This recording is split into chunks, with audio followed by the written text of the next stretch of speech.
Yep. Hello, everyone. Thank you for joining us today, both in person here in the room and online through Vimeo. My name is Jim van Geel. I am Public Program Coordinator here at the Rijksakademie.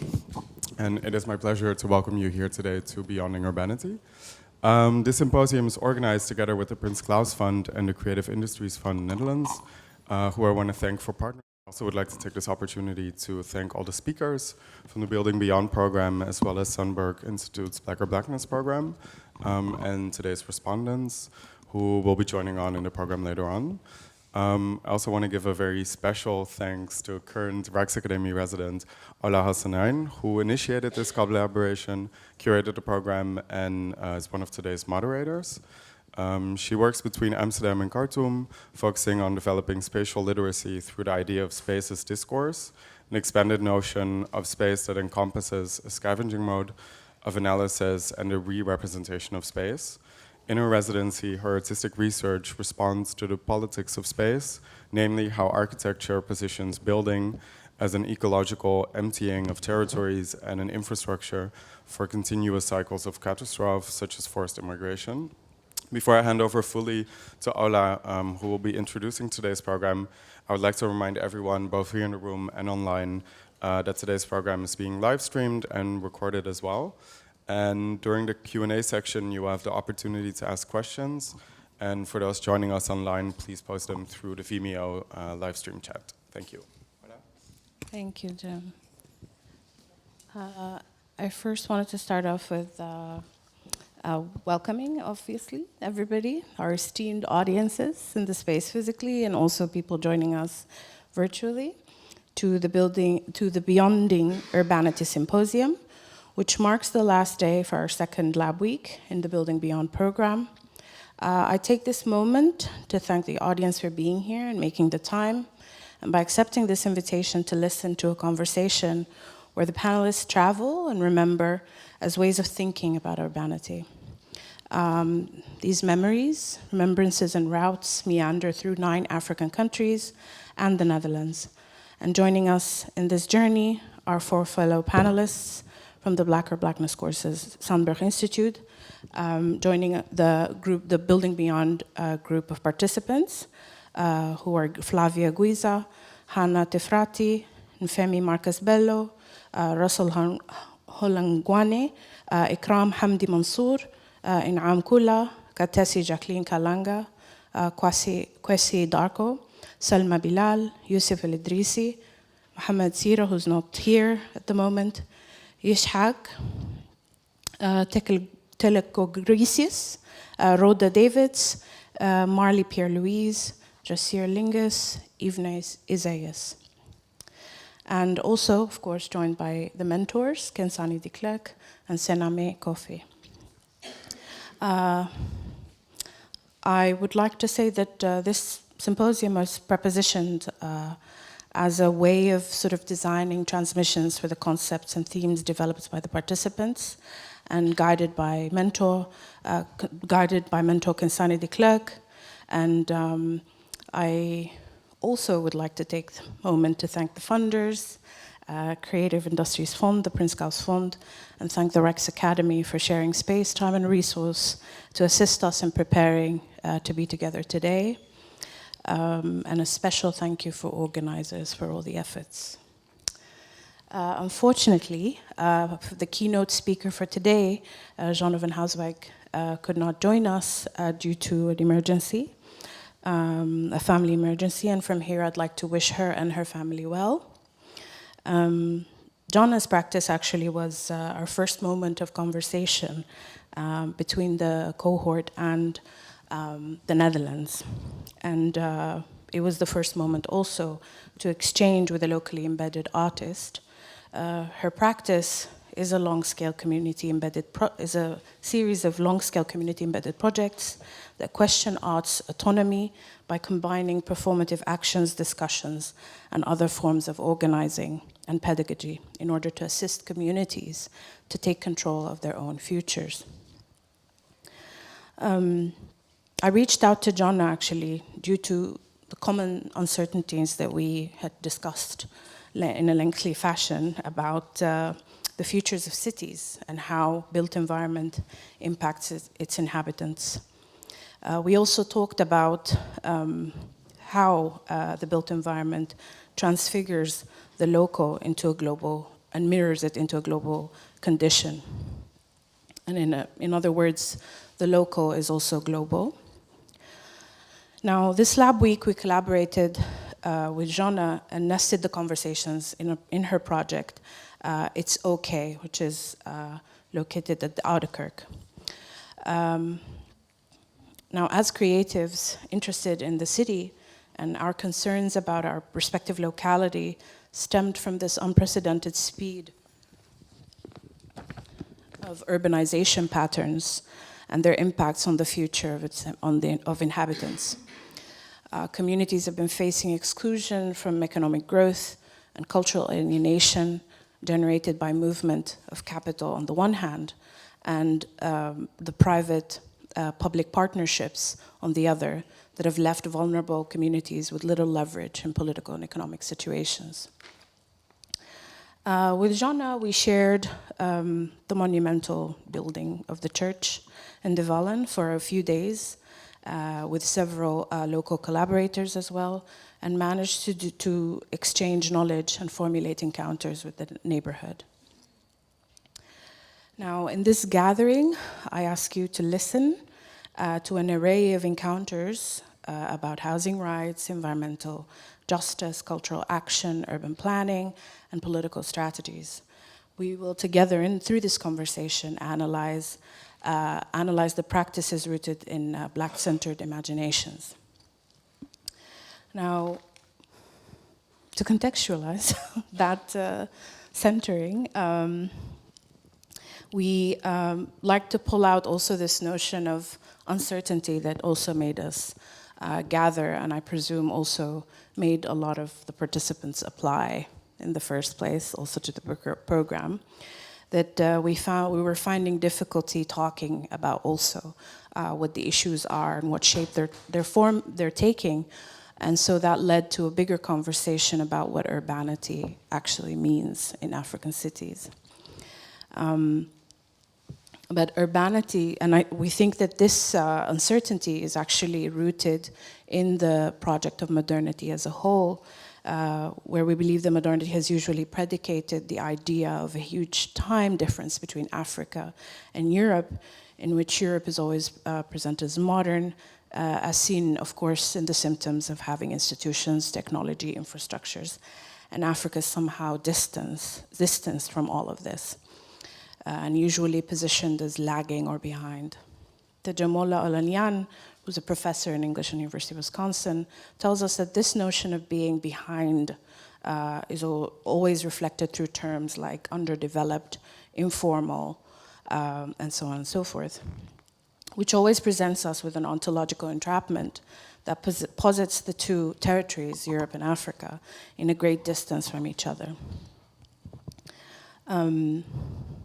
And at the same time, of course, this positioning reinforces a notion of a particular reading of the history in a chronological order, and so also a notion of time that's quite linear. So it's always presumed that Africa, in relation to Europe and the rest of the world, is living in an entirely different historical time. Meaning ideas, movements, and political aspirations are treated as though they've happened in the past and they're done with before they've even started. But the reality is, urbanity is ongoing, happening, and is simultaneous to what is happening here. And with this, I tell you, you see, our Africa is very modern, especially in the differences that people present. Which, of course, always highlights infrastructure and technology. I think that with this symposium, we believe that also the coming together of people and talking together, sharing experiences, practices, that also it entailed contextualizing these practices in a reading of histories and acknowledging the simultaneity. and that these simultaneities should be connected by a nuanced frame that can erode the apparent insularities presented by the modalities of modernity. We can then present links and present events that link the processes via recognition of the structures that engulf these simultaneities. So finally, today we question the way modality has been studied and the constant denial of the simultaneity of both territories, their existences together, and the interlinkages between them. We do this through sharing the contributors' practices, certain moments that they've chosen to highlight and tell us about, that I also believe share or maybe demonstrate the complexities of these interlinkages. And with that, we hold time and hopefully also trouble the linearity of time. Okay, I welcome you all to listen. And let's start this off. I first give it on to Khensani de Klerk, and I'll also be joining as moderator. Let's kick off the first panel.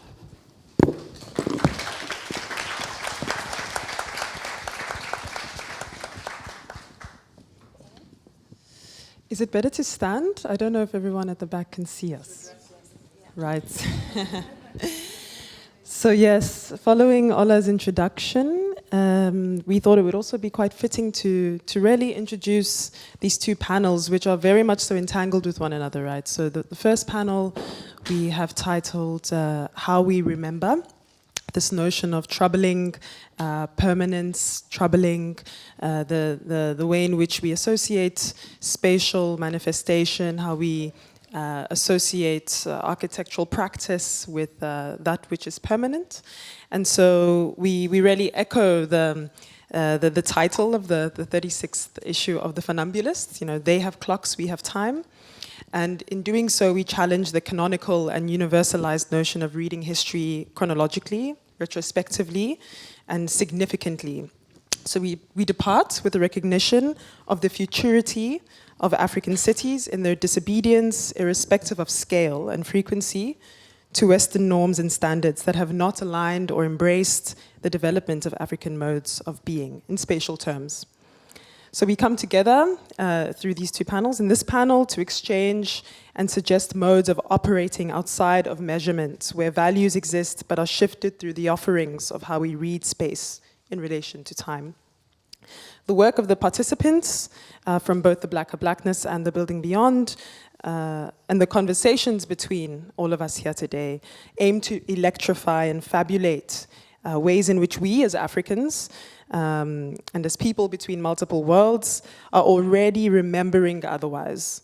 So how might we come to terms with thinking beyond the status quo, reflecting our operations and furthering sensible and careful ways of narrating, right? Storytelling, listening, seeing, hearing, and coming closer to ourselves. So we cause a necessary and positive collapse. All discussions are collapse. And we think about our perceptions of archiving and drawing significance in order to think beyond the nature of preservation, heritage, and power embedded in architectural intervention as it exists today. So we recite to ourselves actually a quote that was written in the Architectures of the Uninhabitable, co-written with Ola. By reciting that spatial matters are inherently temporal matters. Now, each discussant on the panel will present for about 5 minutes, and we will then open for a discussion. And so I pass on. To Russell Hlongwane. I quickly introduce all of the participants, one line each. So Russell Hlongwane is a cultural producer and a creative consultant from Durban, South Africa. Rhoda Davids next to him is an interdisciplinary artist based between Basel and Switzerland. Yusuf El Idrisi is a self-taught artist, researcher, and cultural worker from Morocco. Selma Belal is an architect and an urbanist from Cairo. Inam Kula works as an architect and activist seeking to address the relationship between space and power. She's from South Africa. Flavia Guiza is an architect and urbanist whose work revolves, not resolves, but could be resolving as well. His work revolves around creating resilient urban spaces. And finally, Jasir Linge is an interdisciplinary artist based in Rotterdam that makes installation works really focused on Surinamese cultural heritage, with Afro-Surinamese religion, Winti, being a recurring motif in all of his works. So with that, I open up the panel, and we will begin with Russell Hlongwane.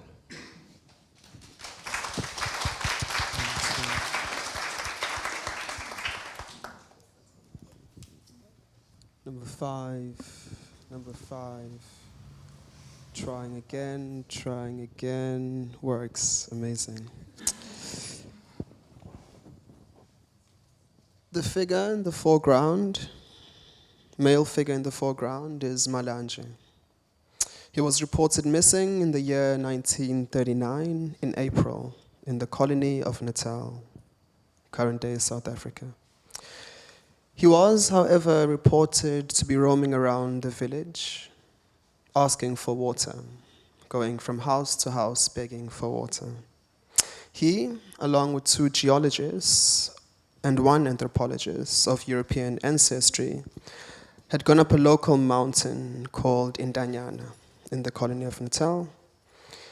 He had undertaken this perilous journey to collect water samples at the chest of the mountain. In 2018, a few months after my grandmother's passing, I was foraging through her memory box, and I came across a well-worn photograph, a very old photograph, which is what you see here.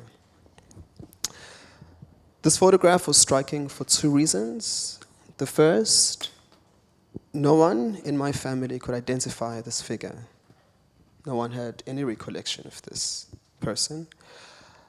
And I could recognize his face. From 2 years prior. 2 years prior to my grandmother's passing, I'd resigned from a master's program. And what I'd looked to do, the question that I was looking to undertake, was to study a peculiar cloud phenomena that's related to a cryptid snake that occupies the top of this mountain where there's a lake. And this cryptid snake is called Nkanyamba. It happens to move with a dark cloud. It migrates from the lake bed in Danyana, Natal, to another part of the country, to another lake bed. And it is said to move with a dark cloud, often accompanied by a tornado, almost, really, really strong wind. So this snake is of untold size, and it's never been seen, but often has been experienced. It was last reported in 2008.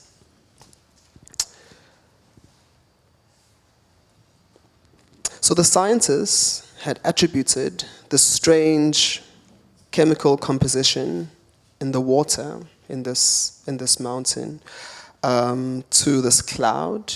This cloud was, of course, connected and captured by the snake. So I, too, was looking to undertake this research. A few months into the master's program, on the advice of my supervisor, I resigned because there was nothing factual, there was very little kind of reliable source that I was pulling from. A few months later, after my resignation, this man appeared in my dreams. I had a series of lucid dreams where it pointed me to the answers of the questions that I was exploring in my master's program. Yeah? And initially, in these dreams, he was asking for water. He was asking me for water, and at some point he was slowly revealing to me places that looked very familiar, places that we used to go up when we were young boys herding cattle. And as you move up, of course, you will find this lake bed, and this is where he had disappeared. Yeah? So in some way, some of this, this comes from a filmic project of mine, which is called Ifilim Nyama, and it looks at the intersection of indigeneity and technology. digital cultures, and cloud culture, to be exact and specific. And so I'll close it here, and we can kind of come back and we can unpack some of these ideas that I've just presented.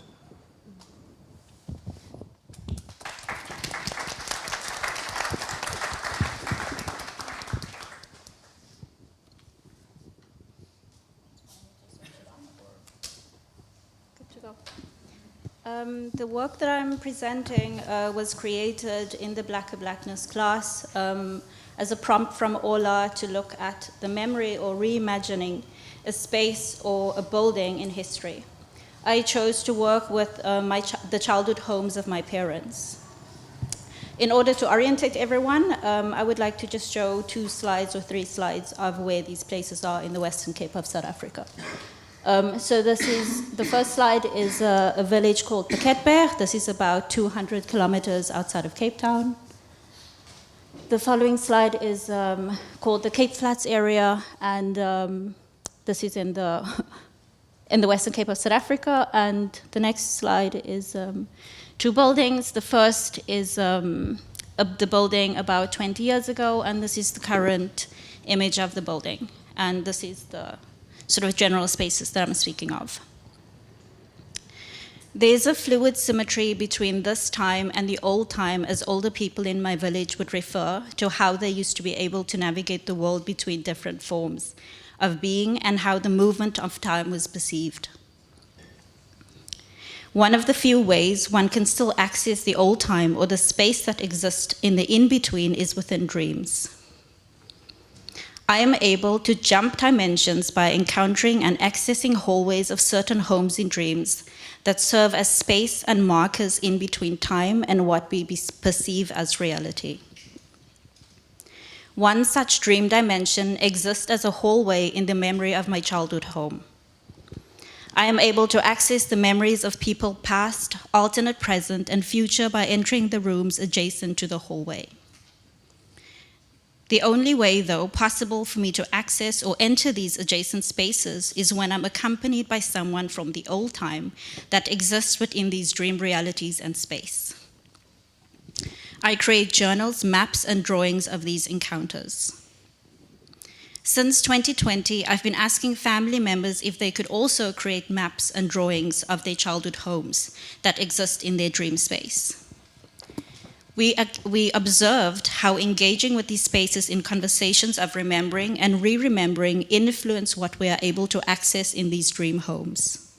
How these rememberings impacted our collective building of and tracing of ancestry, culture, and identity. Which spaces and corners we are drawn to and why. How engaging with these dream spaces that we are unable to access in reality today, either because they were sold, are in ruins, or are made inaccessible in other ways, or we simply do not know where they are. Many of these memories are traumatic, violent, and deeply sad. Others are joyful and speaks of togetherness and self-care or forced resilience and a need for softness.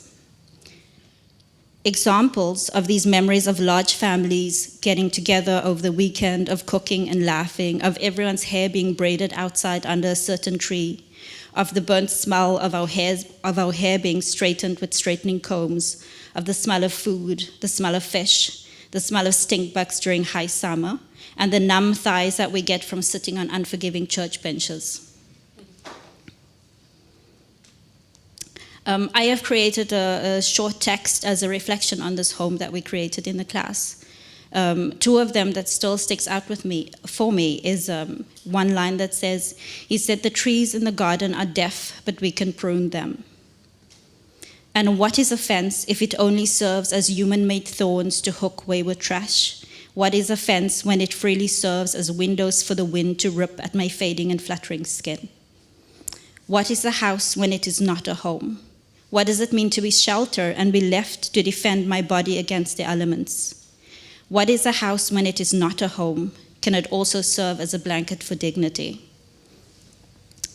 These dream maps of family taught us how family traveled from village to city, how family created safe spaces for everyone to live until they found a job or a place of their own, how plant medicine traveled from village to city, and how my maternal grandmother's house became a hub of sorts for everyone, or a post center for news from afar. As someone who has been repeatedly told that I don't belong anywhere, that I don't have a cultural identity, that I'm a bird bound to the sky, I like to somehow imagine, accessing these memories that are saved in this archive in dreams or in elusive dreams have helped to create a blueprint of which paths to follow in order to map my ancestral footprint in reality. I use remembering as a tool in my work to map ancestry, to honor, to heal forward and backwards, to give dignity, to shape and create new space, and rituals for today, for the old and the future. Thank you.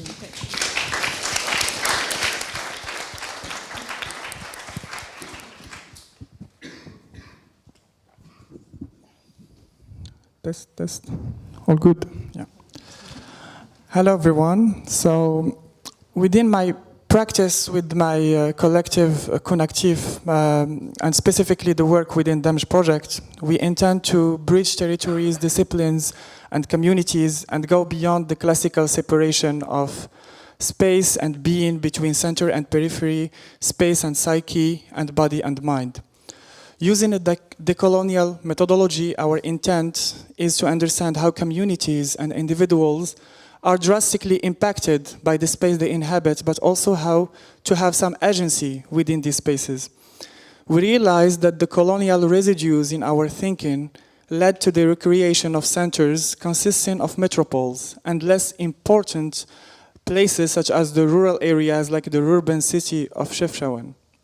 So to give some context, like the right image is an old woman who is gathering flowers in the city of Chefchaouen, which is located in the northern region of Morocco. And on the left, Casablanca, like with a fish net on a tree, trying to make pigeons away in order to not have like defecations of pigeons on the streets. So for me, like this image was more or less like some sort of representations of these two special practices that we can find in these two cities, but as images cannot really convey the actual meaning or flatten the complexity of the multiple stuff that we can find within the city. I would love to give it more explanation. So in the collective book, Unconscious Dominions, Richard Kellers reminds us that European settlers in Algeria, Tunisia, and Morocco found psychological shelter in the caste barriers separating the French and Muslim populations. These caste barriers were crucial to European psychology, as the inferiority imposed on the Muslims appeared to the colonizer as the justification of his presence in the colony, as the condition of his settlement in the country, and as the safeguard of the privileges attached to his social condition.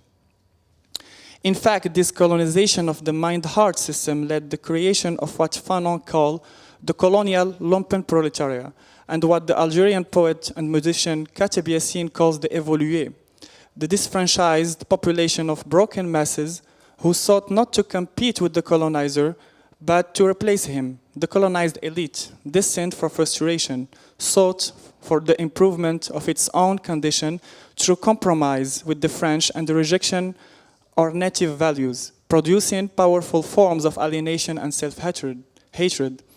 This created the fake dichotomy between central new cities where the capital flows and old medinas, left only for the folkloric touristic gaze.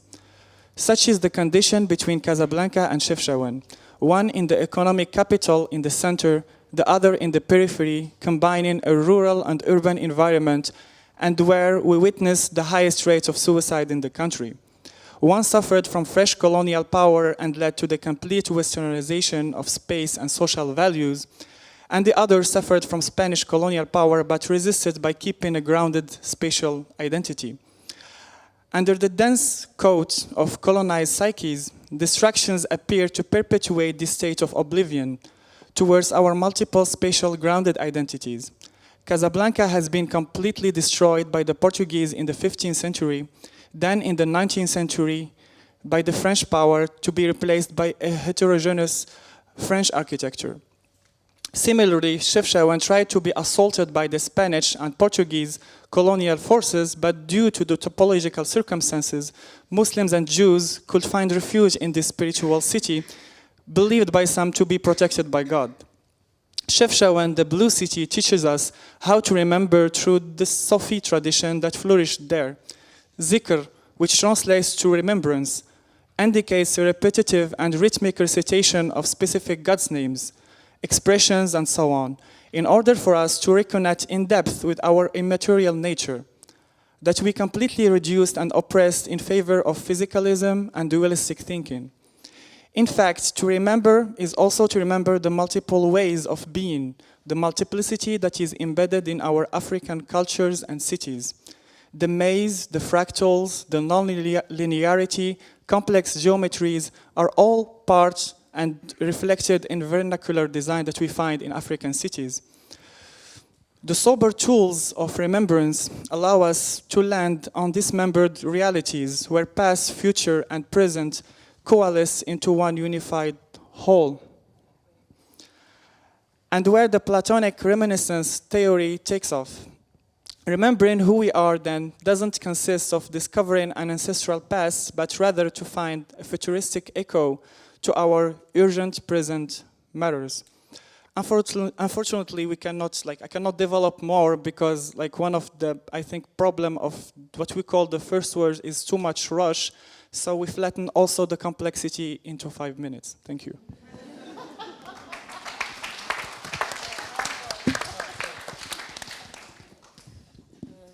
Okay, hi. I have no idea how we do remember, but I can share with you how I try to remember. What you see here is just a very primitive sketch, I'd say, of trying to historicize and also think about a particular future that is going very, very much fast and all the time is being violently and intentionally erased by the state.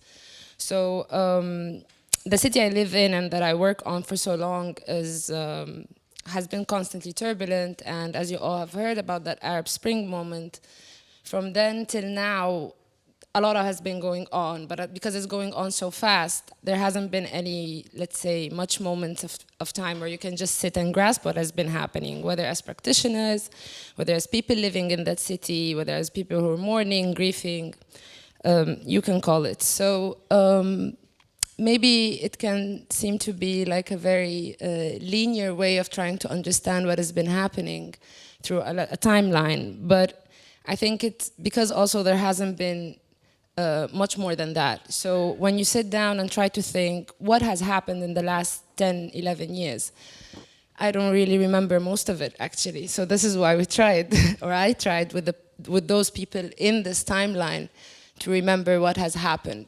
So all those immaterial moments and all those intentions to adapt and to try to suit and maneuver the political situation as urban practitioners, I'd call the grassroots ones specifically. These are the ones in red, probably.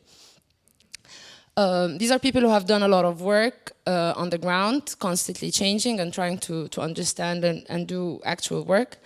And the intentionality of trying to do this, to build this genealogy, I'd say, and using time to read the genealogy of alternative urban practices in Egypt, is to basically, for me, not to think about what they did, because what they did we can find, and I could have shown a lot of pictures of that. So if you can have the next picture. I was trying to think about, I don't even understand what I've written here so much now, because it's changed a lot, but what I'm trying to understand is basically, how did they do it? And how are they gonna do it in the next 10 years? So we've been always talking about that 2011 moment, no? And I think that we haven't passed it, but I think we should, because otherwise we're kind of trapped. And it's something that some of people say, oh, we lost our 20s to the 2011. We don't want to lose our 30s. But I don't think that we're going to lose them so much. But I think now a lot of us on even like a very personal level are trying to think about how can you move past the moment and not be so clinging to all of that hope, but also adapt to what those 10 years can bring. And I just like to say, I mean, like time gives us a lot of abundance, but I think that our minds don't do as much. So I think I just like to get out of that trap as soon as possible.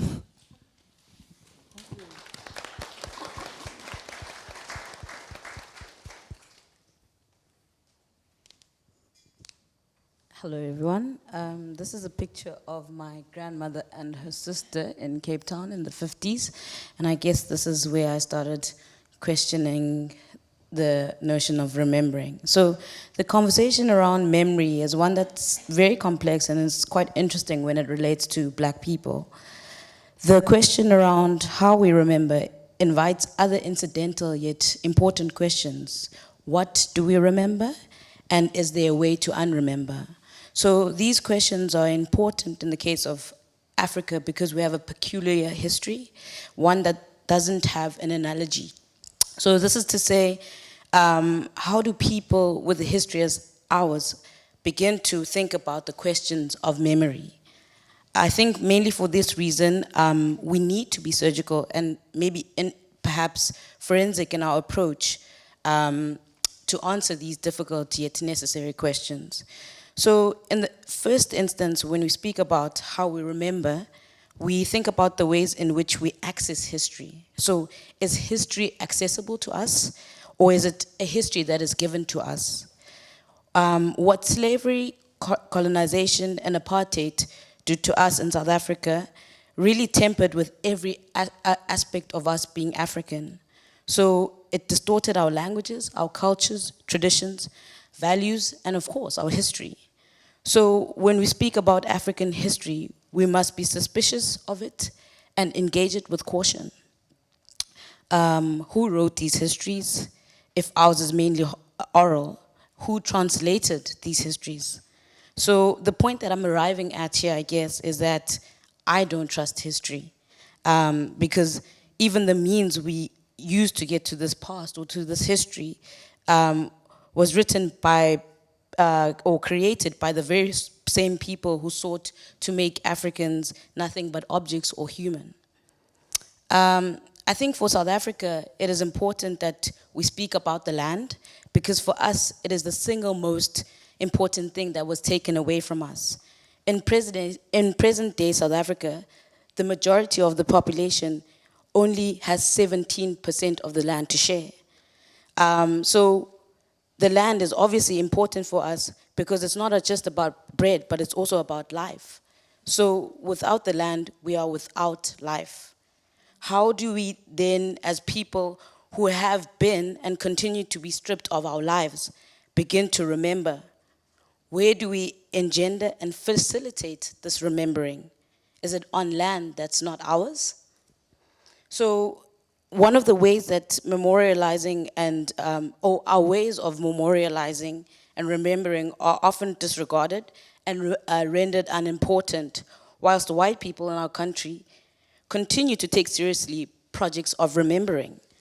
So if this wasn't the case, you wouldn't see as many statues, museums, and archives that keep the memory of white history, you know. So we then have to ask ourselves, where is our history? It's erased and it's distorted. So how do we then excavate the little that is left of it and create new histories that depict the true nature of ourselves as Africans? This, I think, is perhaps the biggest and important task at hand that we have as young people of South Africa. We need to create spaces modeled by us in relation to our needs that are going to be able to chart out a different narrative. Unlike the narrative that wanted to erase us as erase an entire people from history. We need to be unashamed about how there was a deliberate attempt to create architecture, public space, history that completed and disregarded Africans and their needs. And I think I'm gonna leave it here for now.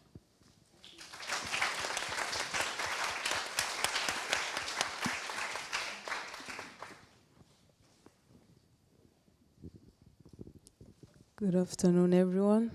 Just for context, Khensani already said I'm from Kigali, Rwanda. Rwanda is the tiny country in East Africa that he can fit in 64% of the Netherlands territory. And we have 11 million population, and it's still growing very fast and developing very fast. During the colonial times, Kigali, the capital, was obviously where urbanity started, and the first dwellers settled around the city center. And these were workers that were moving into the city to look for jobs. And they built informally with just what their low income would allow them to build. And our topography in Rwanda is very hilly. Of course, you have a lot of areas that are just inhabitable because of really steep slopes, or in the valleys with wetlands or lakes or forests. So which limits really the amount of land that we can build on. So these neighborhoods back in the days, of course, basic infrastructure, you can imagine that it was not properly planned for. So as the cities grew, we started to move towards the peripheries and expanding the administration boundaries of Kigali. And that's where most of the planners and the planning authorities have been focusing on. And recently we've started looking back to these old neighborhoods close to the city centers and trying to improve them. And we see them as something that needs to change. Obviously they need adequate basic infrastructure, that's good, but the way we still see urbanity in our countries, in our African countries, is that if a car can't get there, then it's not urban. And maybe this is not very relatable to you guys because cycling here is very advanced, but back home is still an issue. We still rely on cars a lot. So when we were invited to think about this idea of remembering, was thinking that maybe we need to remember that whole neighborhoods were built without cars, without access to cars. Then we need to go back to that and actually think that these neighborhoods are not places to be changed. They are places we can learn from and remember how we can actually live without cars.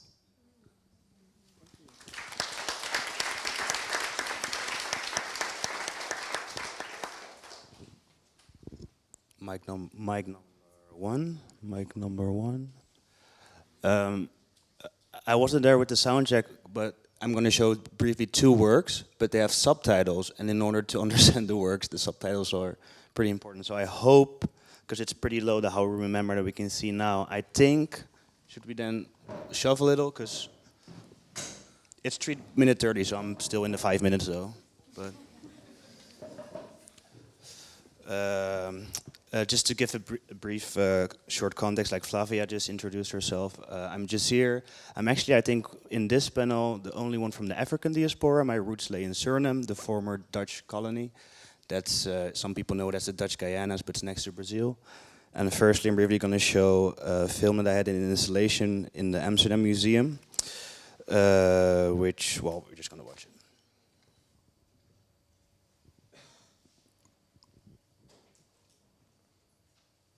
This was the work there, and if you get in, you smelled some ritualistic perfumes, and you could see a film that I made in which I archived Winti, so the Afro-Surinamese spirituality in Amsterdam during the pandemic. So this is a scene from it.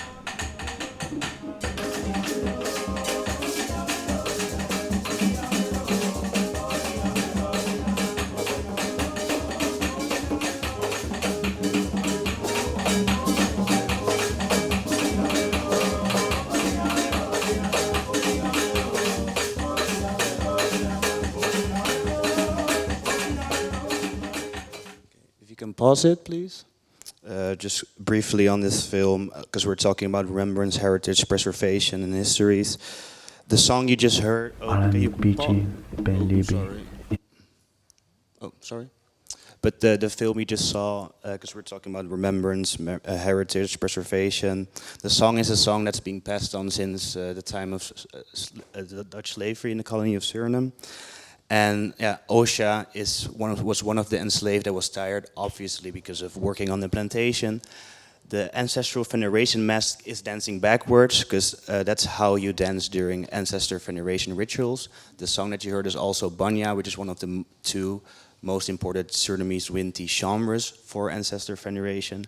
And in terms of urbanity, the buildings you saw in the back were actually made on the back of the enslaved people from the profits that the Dutch colony made, or the Dutch colonials made from slavery. So that's briefly what it was. This is the second video which I made during Blackness. First thing, alami pichi ben libi in Afrika kondre. Baka thanks ma ben miki mi pichi srafu. Srafu in isnaran kondre. Srafu voor den yobo. Srafu voor den Jew. Mami ben gimi pitching krakti. Krakti nanga dekati. Dat hij denkt aan long way voor den Srafu masra nanga ready musu. En bo een nieuw libi. Tipi in a busbusi voor mama's rana.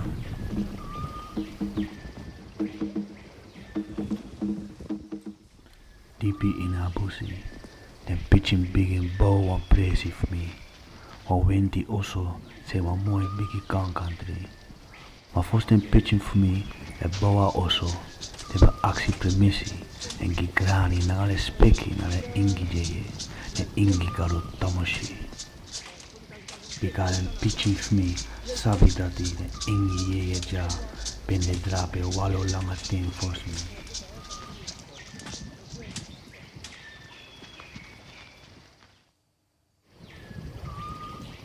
Fuwalo ondro yari, mi pichi ben libi boom.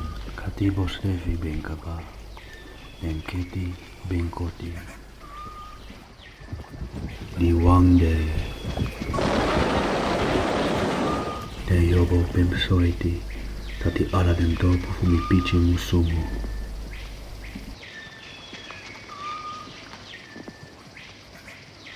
Sumu voor abo, voor wangdam.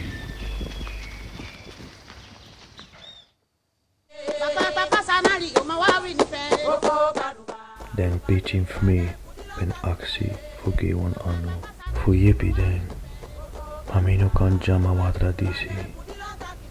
Dati mi ben proberi voor sorry mi pitching in den drain. So mi pitching singi.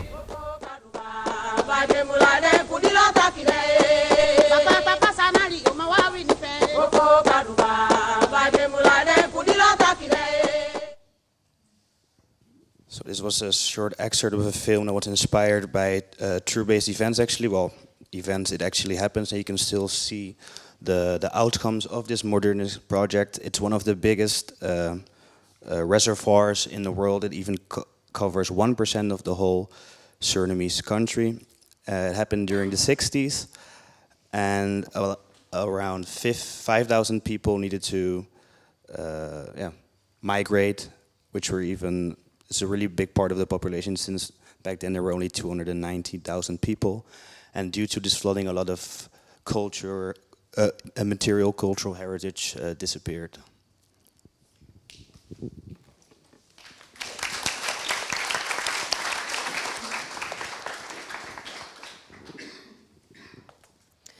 Thank you very much.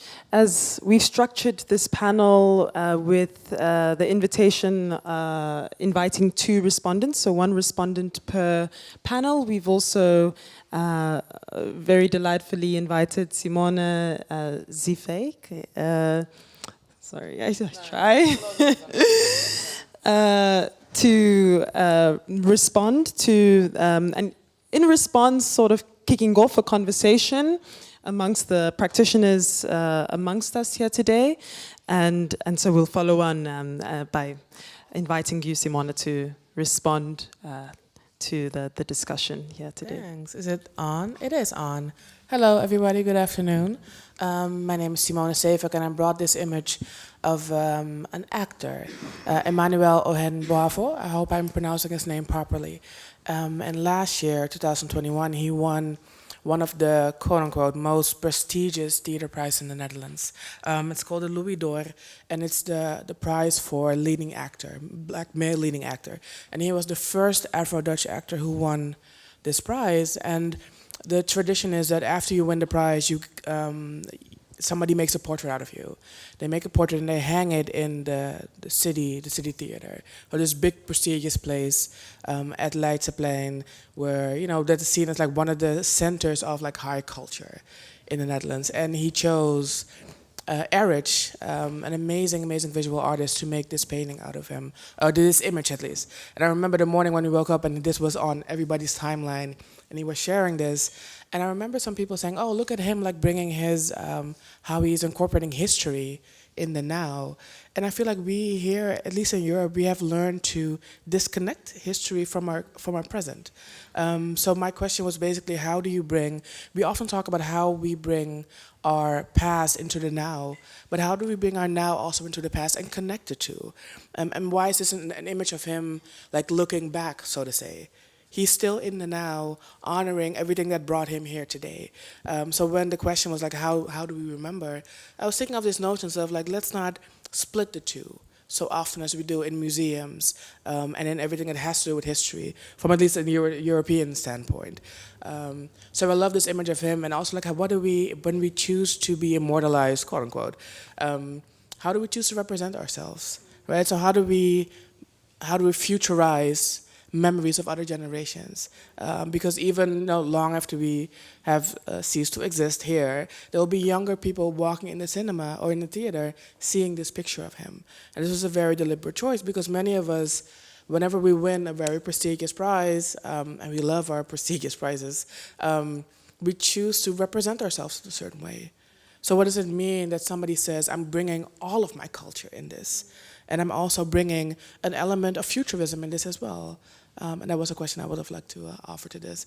And the next slide, you see the unveiling of the painting in the Stadschouwburg, so the city theater. And I think it's also impactful that that the painting was made by a black woman. And in Amsterdam, you often see that statues, or at least images of black people, are being made by artists who aren't black, which definitely impacts the outcome of what we look like, when people remember us. I live in a Belmer close to Anton de Komplein, who was a freedom fighter and a very dignified man. And I know that Roda also often speaks about dignity, about how we carry ourselves. And the way that he was being portrayed now, that you see somebody climbing out of a tree trunk, basically. And that's what the statue looks like. So then also, like, how do you carry your dignity if you choose how other people can remember you? That's why I wanted to bring this here.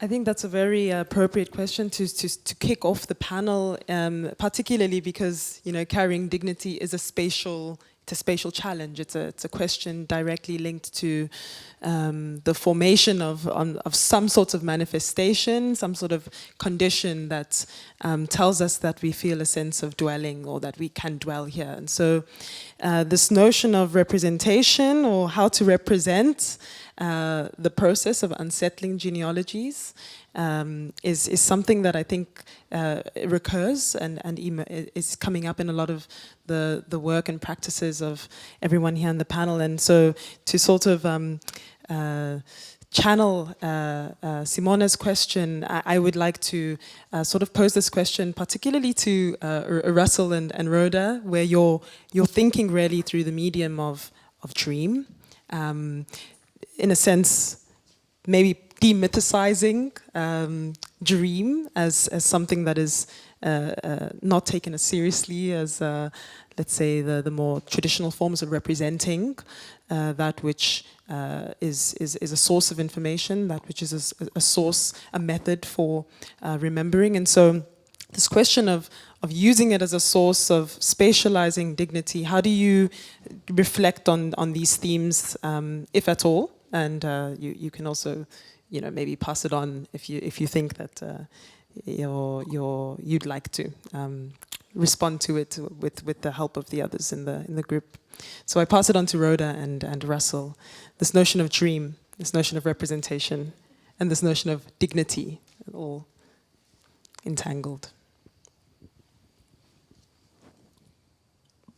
I was picking up the mic to pass it over to you.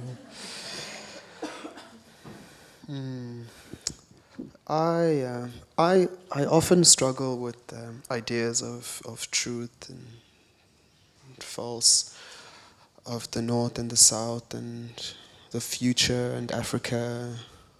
Yeah, it's kind of these borders. In a way, we're trying to undo these things, but still rely on that vocabulary to undo them. And I think somehow the plateau of dreaming, of imagining, of transmission, in a way. It's like someone, somewhere, something is communicating to you, and it does not rely on intelligence for that message to be decoded and understood. There's a set of ethics that are at play, ethics that are not accessible using words. Yeah, there's a very, very deep aspect of intuition and a reliance on a different set of markers. Yeah, that maybe the Renaissance made fights against. So I think the realm or the play of dreaming is also embedded, or it's a part of a very long, age-old practice of people communicating, living and the non-living communicating. Yeah, it also, for me as a practitioner, liberates me from needing to provide proof, a document, or evidence. I'm working with something else. And so with the materials that one is trying to kind of undo and reconstitute, the dream is really, really nice. It's very slippery, it's very insecure, it's very unreliable in many ways. And I think it's in that unreliability, it's in that kind of fickleness that something quite productive starts to happen. Yeah.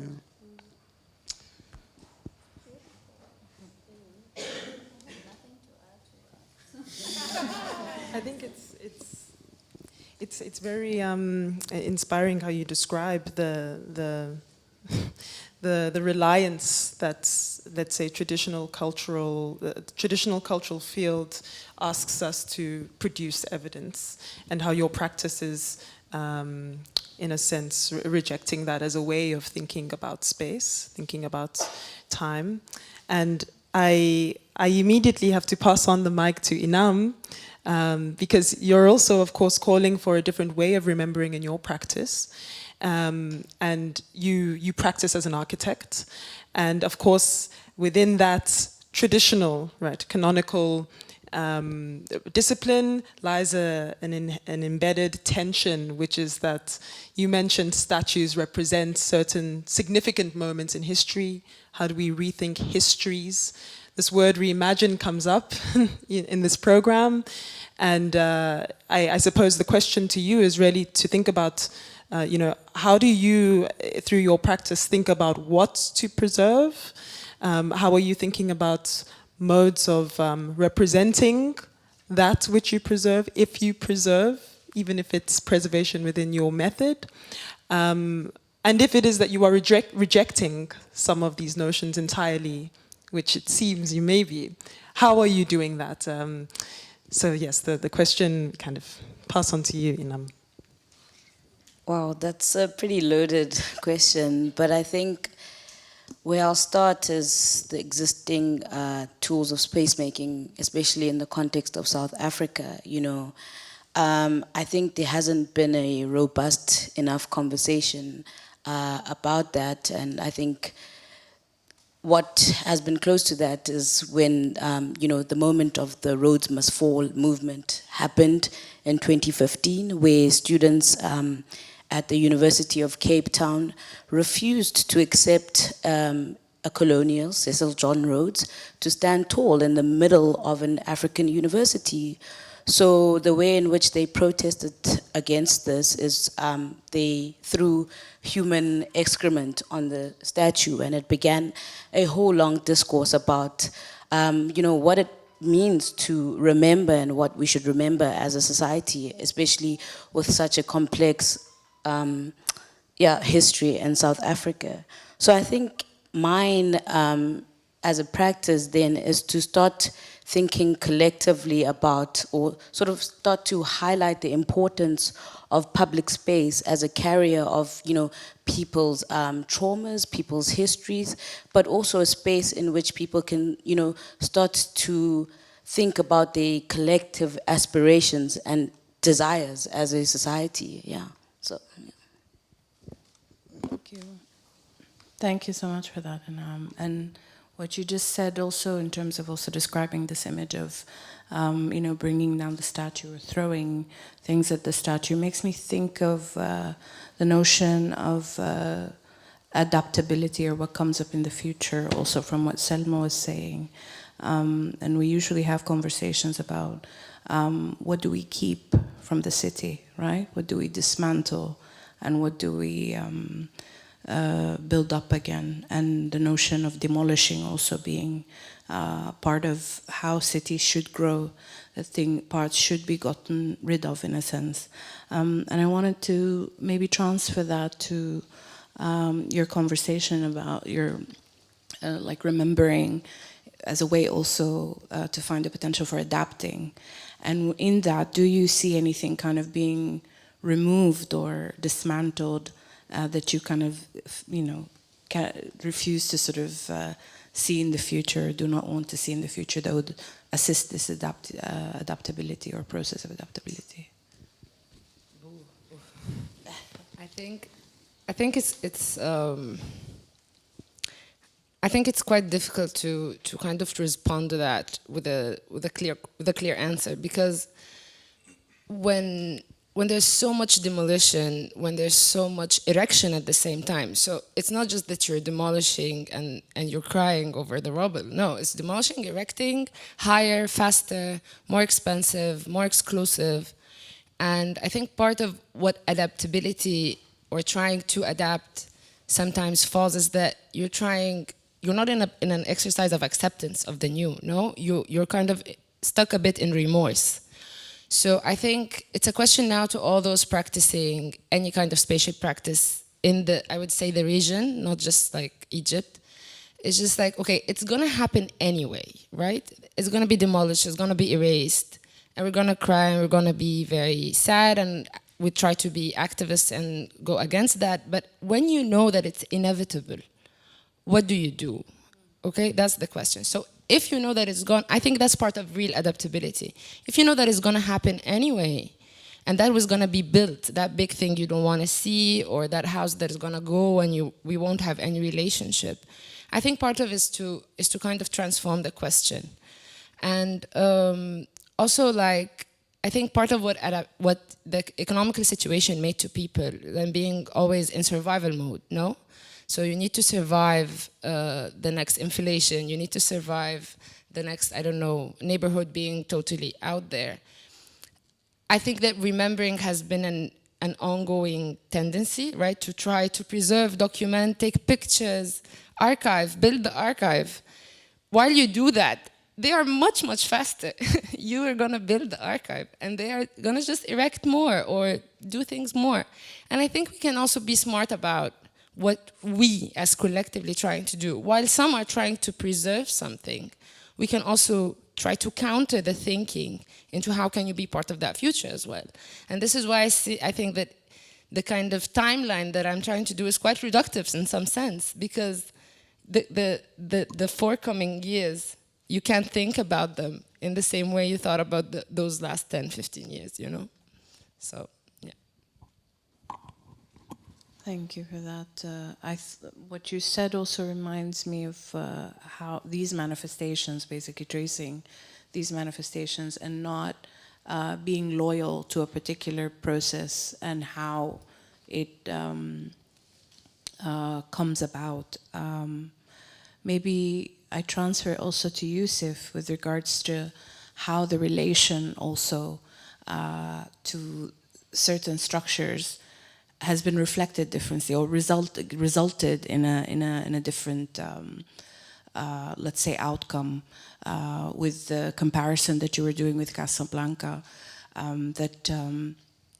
the same kind of, let's say, logic or rationale produced in two entirely different realities of these territories. I was wondering what you'd have to say also about that.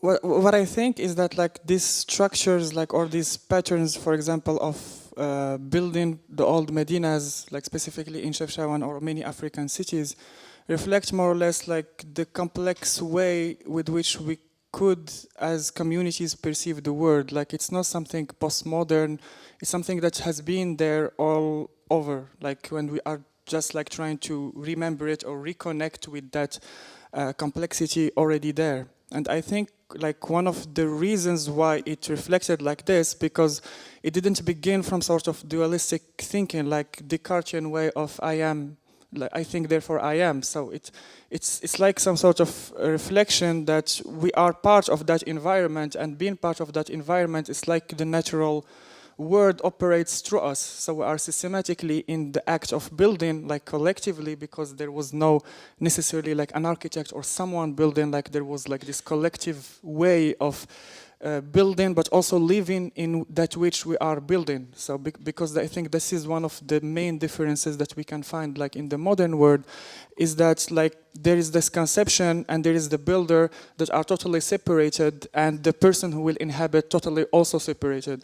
But I think in these old Medinas, what we can learn is that like these ways or these complexities reflect some mode of being that is totally different, like that is totally rooted in non-dual way of being, like either like to relate to the other or related to the environment, or even it can go further, like perceiving these like structures as something that you can find in the natural way. For example, if you see like the fractals that you can find, for example, in the lungs, you can find them in the trees, and these patterns more or less are reflected in this building making. They are no longer like, they are not coming from mind structure, but I would say like from a natural structure existing within the human being, from which like as human being, as a totality, like we detached from it due to the like mind invasion of the modernism and separation between being and environment and body and psyche. Yeah, thank you. And do you think that, like, I mean, it's very interesting that you mention also this sort of,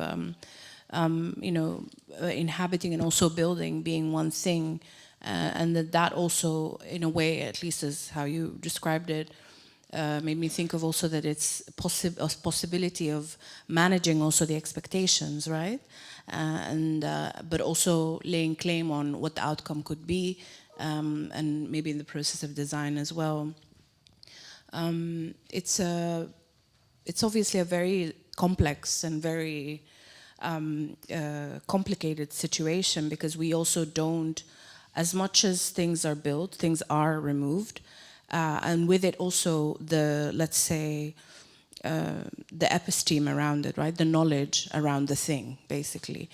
And so to have moments of capturing, I think that's why also we came to the notion of remembering. How do you capture that moment when the transformation happened, so that you're able also to trace and maybe resolve or just find, let's say, loopholes and other, ways that don't necessarily need to lead to a kind of catastrophe, or a political turmoil or so on and so forth.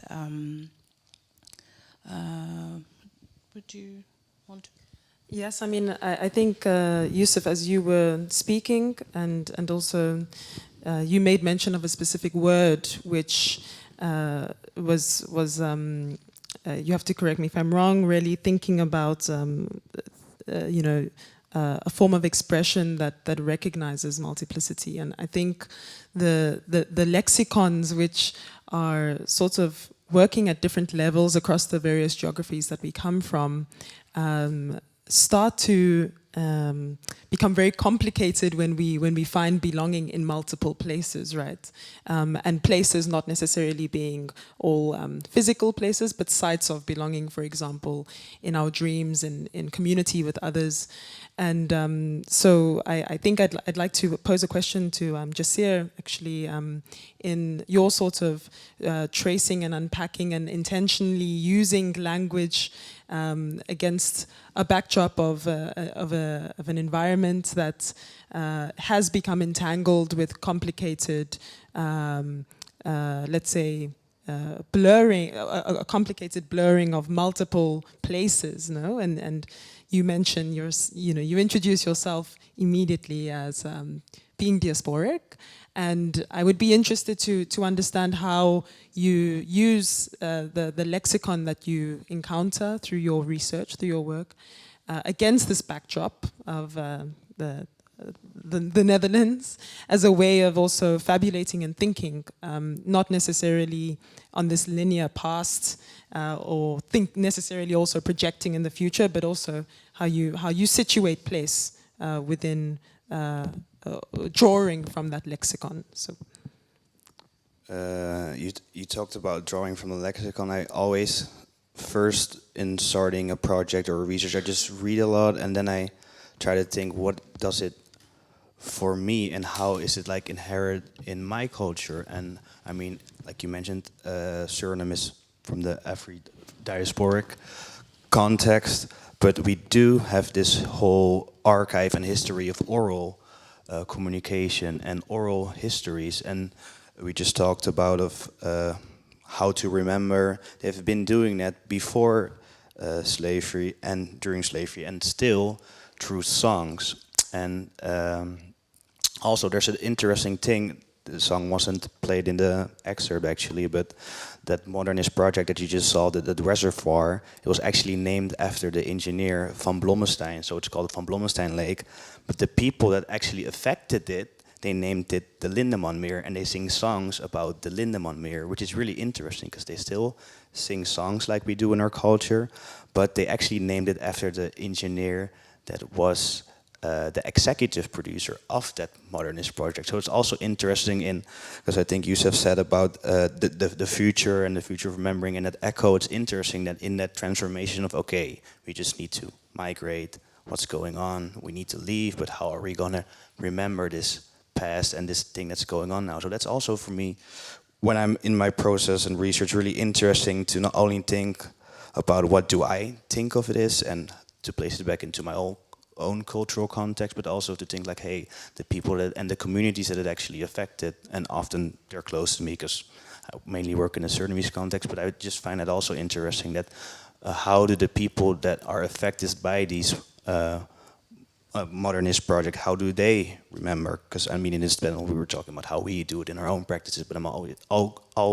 so I also like to think about how the people are actually affected by these urbanity, spatial things that are happening, how they remember, although they're probably not here, of course, but so, yeah. Yeah, and not being there, but being present somehow. I think the sort of ancestral link or the link to those, Rhoda, as you speak, about tracing through the people, you know. I think that there's also something that maybe would be really wonderful to hear from you, a reflection on how you then come to terms with, I suppose, passing on some of that remembrance to others in the sense that you are then affected by those who are the conduit and the vessel, or maybe we can think of those terms as the archive, for thinking about a place that completely disappears and has no physicality to its presence, but you then carry that. So how do you in your practice think about also passing on as a vessel and conduit for that history, some of these senses of belongings in the context that you work? What's very important for me, also for my own sanity, is to really journal all the dreams so that I'm able to also trace them back. What I also noticed is when I started having these conversations about remembering and re-remembering and history, I realized that sometimes I have these sort of dreams that add on to dreams of other people in my family. So we now started to create an archive of dreams that we share, or sections of dreams that we can then puzzle together. And starting to also have this conversation in the communities where I come from, I noticed that there's a sort of knock-on effect. So I don't necessarily have to hold on the information I share, and it becomes a sort of oral story that travels. So even now when I go back home, I have to go visit half of the village because people expect me to, even if it's just me coming there to sit and we have a cup of coffee, and they then tell me to, tell us everything that you've learned over the last year from the archive or from dreams. And then we have this conversation, it's passed on, and so when I will go there next year, we will have a different conversation. They will also have a moment to reflect on their dreams and what they can add to the conversation. And usually it's not an immediate thing.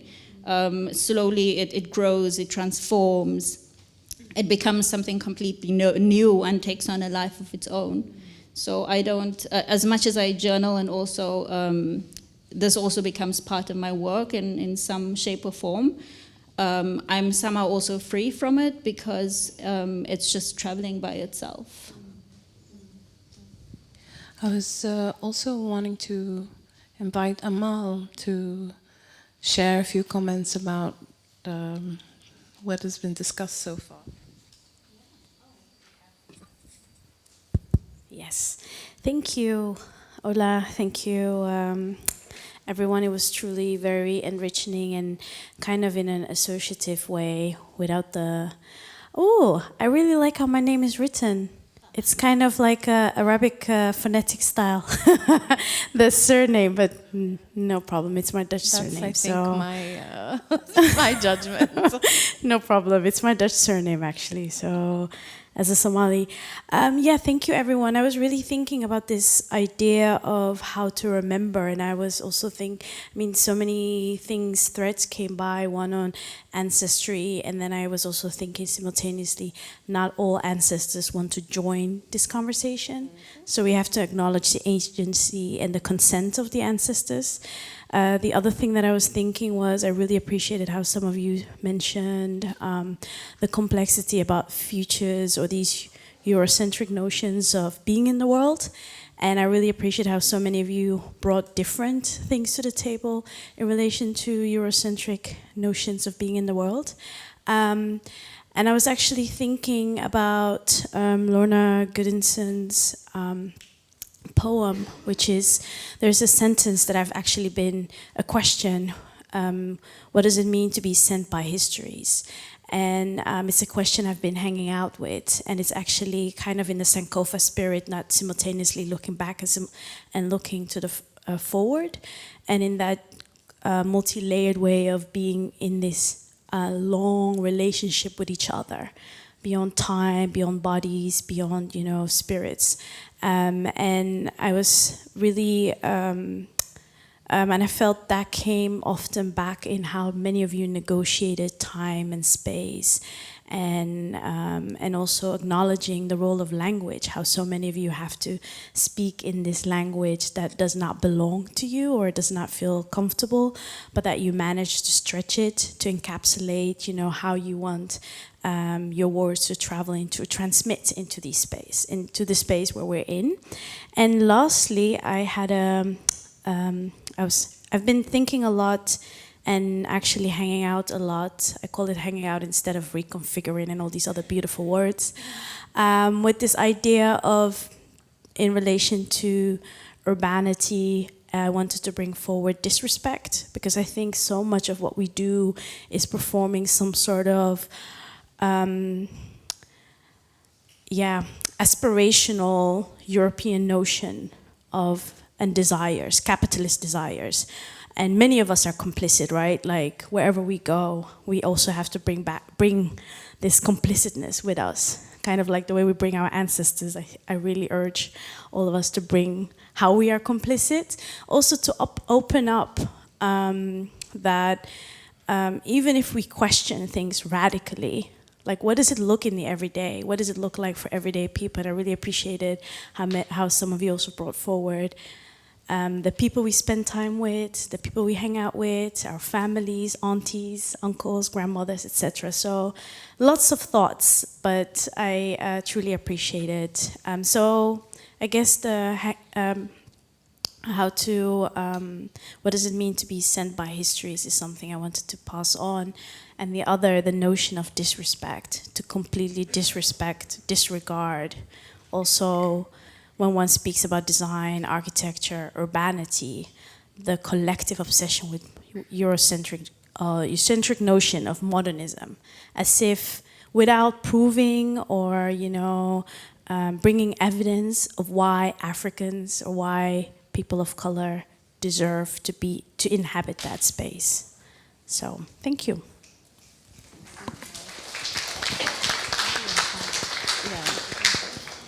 I think, how are we with time, Jim? 30 minutes till break. Should we open it up for the audience, maybe? That would be best. Okay. Any questions from the audience? Comments? Critique? Offerings? Offerings, exactly. Sure. Sure. Thank you all very much. And I'm especially not an expert on this topic, so my question might be somewhat simplistic. But I was wondering, how do you ensure that inclusivity is, or the concept of urbanity includes inclusivity? And that's looking at the past, how it has been done, and how we can ensure in the future urban spaces are increasingly inclusive. Thank you all. Selma? Yeah. May I ask, who are we directing the question to exactly? Like us as practitioners, or because I didn't get it. I would welcome all views. I think you are all experts in different perspectives. So you have different perspectives on this concept. So I don't have a specific direction. Anyone who would feel free to share their thoughts. Thank you. So, Simone? No, I just want to ask if you can clarify the question a little bit more. What you mean with how? Yeah. I'm looking at the concept of urbanity. Is that inclusive to all people? And how can we ensure this? Does that help? I think thank you for the question. I mean, I might add a comment on top of this, and maybe then pass it on to one of the panelists, because during the program and also at the beginning of this lab week, it's been a recurring sort of theme as questioning as a group. This notion of urbanity, right? Urbanity in the traditional sense. I think, Flavia, you, in your work, also think about that which is already happening. Public spaces that are happening, but are not called public spaces. So, many people write about it. Counter-publics, or thinking about undercommoning spaces. But this notion of urbanity, I think, calls for maybe the question is more of a provocation, because that idea that a public space has a certain figure and a certain figure includes is very much so site specific, right? So these ideas are also, I think, within the context of remembering, also calling for different, let's say, intangible presences to be recognized through the various practices that are in the room at the moment. And so I think inclusivity is a difficult notion for me to grasp as well as a spatial practitioner, because it's premised on an idea that there are sort of positions within society that are not necessarily jeopardizing other positions in society, so which is of course the reality we live in. Dominant members of society are affecting others. So maybe I kind of use the moment to also pose a question to whoever would like to answer it on the panel, which is thinking about presencing intangible voices in the context that you work in, when you're faced with sort of let's say briefs that ask for spaces to be inclusive. I think it's a challenge, you know. And I open it. I'm looking at Selma because you're nodding your head. So I don't know if you'd like to. How do you ensure that, Selma, for spaces to be inclusive? I don't ensure anything because, first of all, when you ask for an inclusive space or you require a call for it to provide something that's quite inclusive, it's kind of your own acknowledgement that it is not inclusive. So you are also admitting to your own exclusivity to one level. And so if that's the case, I would think, well, depending on the situation, I don't have any power, to be honest, you know. So I don't have much power. But I think it's just like, if you're talking about inclusive, I think we can also like kind of ping pong the question back to those kind of controlling that urbanity question, especially if they are also people kind of contributing to that framework of urbanity. So I don't think that we can impose inclusiveness. I don't know if it's inclusiveness or inclusivity, so whatever the grammar. But I think it's rather than, it should be a way of thinking. It shouldn't be a way, in my opinion, to say like, we're gonna bring people in a room, very diverse, all colors, all ethnicities, and say like, this is a very inclusive public space per se, because they just exist. Because when they exist not on quite much of equal grounding, I don't see that as quite inclusive. But if it's something that is trying to shift how this inclusiveness can be something that is incorporated, you wouldn't even have to say it, right? Because it's like kind of saying, oh, I'm quite inclusive. That says that you're not inclusive because you had to state that you are. So I think how can you make a space, actually, incorporating everyone without having to think about that? Are we fitting or are we not fitting? If it manages actually, and if it has the, let's say, if it has the capacity and if it has the affordance for this not to be in your subconscious, I think that it kind of managed to be actually quite inclusive. Yeah. I think it's, if I may jump in, because I think that this you started off by saying, I don't have the power. And I think this is also a question around resource, right? I think Inam mentioned, without land there is no life. And so, you know, how do we, because we're in our practices and across your practices, also situating belonging in spaces that are not physical, and asserting the let's say, form of those non-physical sites of belonging.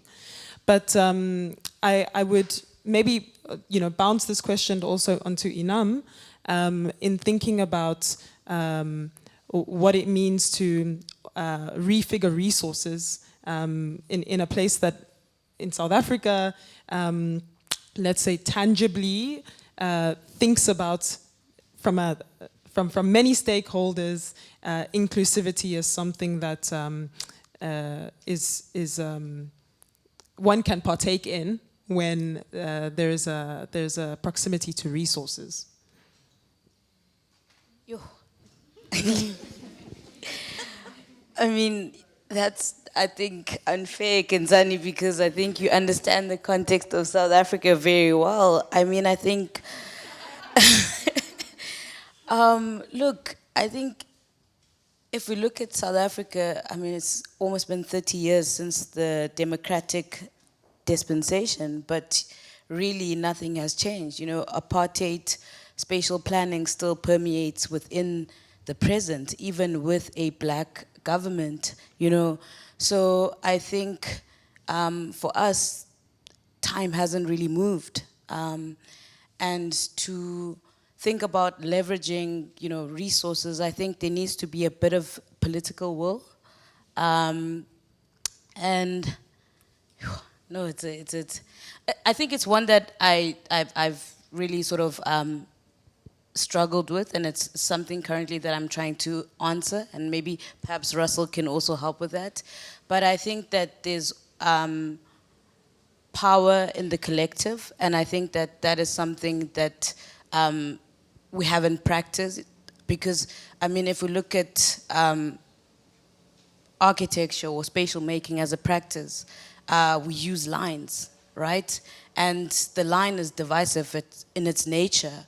So then how do we sort of draw lines that are not divisive, or how do we draw lines that are not colonial?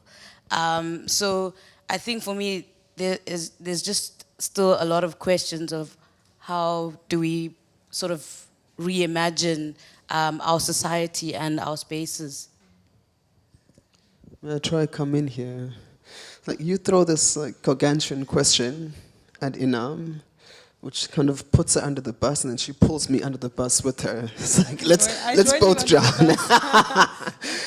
So I think it's, without speaking or assuming inclusivity to be too simple a term for me, because in a place like South Africa, where there are so many different cultural background and histories, to expect a space to contend and include all of those histories, yeah, it is impossible, I think. However, I would imagine that what we try to do is to imagine a space that could at least hold contestations. Like what is the best possible field that all of these differences could compete, could rub up against, and kind of in the building, in the making, in the imagining, know quite clearly that the resolve, the clarity, the solution does not come from, I'm not presenting that. If anything, I'm presenting something that starts to invite and hold that in the best possible way and does not make it easy for harm to occur. Yeah. So perhaps as opposed to designing spaces of inclusivity, it's facilitating or presenting spaces that can hold discontents, that can hold contentions. This is maybe how I'd respond to it. And then maybe I'm not sure if one says time hasn't moved since '94. I would say time has moved in a different direction than it should have, or that we were expecting it. Yeah. And so where has it moved? How do we read that stuff? Yeah. Of course, I'm not discrediting Lindoishile. So I'm not discrediting what you said, but if I can say something to try to answer your question, I think a lot can be said about urbanity and inclusivity. It's a buzzword at the moment in the discipline, rightfully so. If women haven't always had the right to vote, also they haven't always had the right to own land and property, which means if women weren't land owners, they were not developers. So it means most of the buildings or cities we see were designed by men. It's common when we hear a comment that this place was not designed by someone who wears a skirt. Because sometimes you can walk maybe on a platform that is transparent and people below you will be, able to see something if you're wearing a skirt. So we can talk about women in cities and how do we make sure they are comfortable. We can talk about child-friendly neighborhoods. We can talk about access of people with disabilities. We can talk about so many things. But in my practice, I can give an example of what we are doing. Whenever we have participatory planning process, we try to make sure we invite communities in areas we are going to intervene in, or propose some designs. So we have to be conscious to invite women and maybe meet with them aside, so they really have the courage to raise their voices and say what they want and what they want their neighborhoods to be. So it's something I think every spatial practitioner has to keep in mind, that if you don't pay attention, these cities will be by men, for men. So we have to really be intentional about that. So I thank you for that question. I think that's a good moment for us to wrap up. we will be taking a 15-minute break. No? We will. Is this on? We will be taking a 30-ish minute break. So there's also some time to go outside, get some fresh air. Here in the landing room, there is some coffee and tea set up and some water. So help yourselves. And I would ask you all to be back around 2:45-ish, and the program will start at the latest at 3 again. Thank you. Thank you. Thank you, everybody.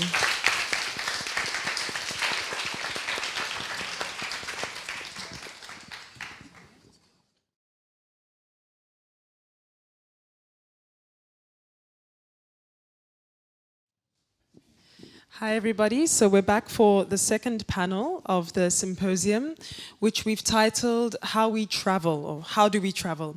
And we have, similarly to the first panel, a group with us here today, 6 participants from the Building Beyond cohort and 2 participants from the Blackness course.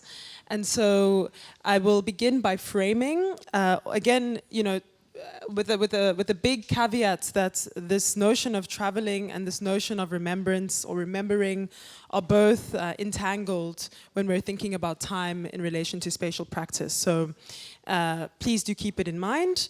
And we really think when we're positioning ourselves in relation to travel as spatial practitioners concerned and driven by the ever-changing and culturally rich contexts of our African cities, how do we see our impact in society, right? Being actively critical of the epistemic, universal, canonical modes of gatekeeping knowledge through archives, one-way resource flows and authorship. How do we participate as producers of space without being apprehended in, being complicit to, and becoming ignorant of the current status quo of spatial practice? So we actively put these buzzwords in, right? We're thinking about archives, we're thinking about impact. So urbanity, which we're here to think critically about, is fast changing, giving exciting possibilities for reframing not only that which we create, but also the ways in which we practice. In this panel, we ask how we as African practitioners consciously design the ways in which we work, right, methods, safeguarding the conditions in which we'd like to work in. Further, we think about how we might actively participate without reinforcing the hegemonic norms and standards complicated with power politics and extractive forces embedded in the global market. Of course, recognizing that we are spatial practitioners within a global market. So we think about that, at the same time recognizing how that market also brings us here together. And so when we ask how do we travel, we really call for a critical discussion through a reflection on the processes of everyone here, of their work, but also to share the ways in which we are already directing how our work is engaged with and positively appropriated. We think particularly about the work of Fred Moten and Stefano Hani in their professing that the informal informs form, and many things are already happening. And so through an entangled reflection and from multiple perspectives, we fabulate, we lend that term from Saidiya Hartman, we fabulate on ways in which we disobey controlling images of African urbanity. And there we lend that term controlling image from what Patricia Hill Collins speaks about in her Black Feminist Thought, a book that we implore you to read. And in that book, she also speaks very carefully about the power of self-definition in both remembering but also thinking about our futures.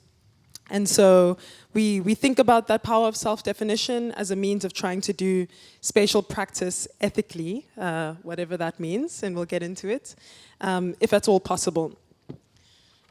And so I take this opportunity to introduce everyone on the panel.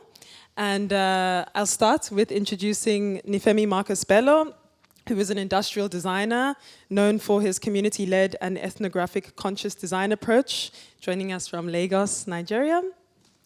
Marley Pierre-Louis is a speculative writer based physically in Amsterdam, spiritually in Black Futures.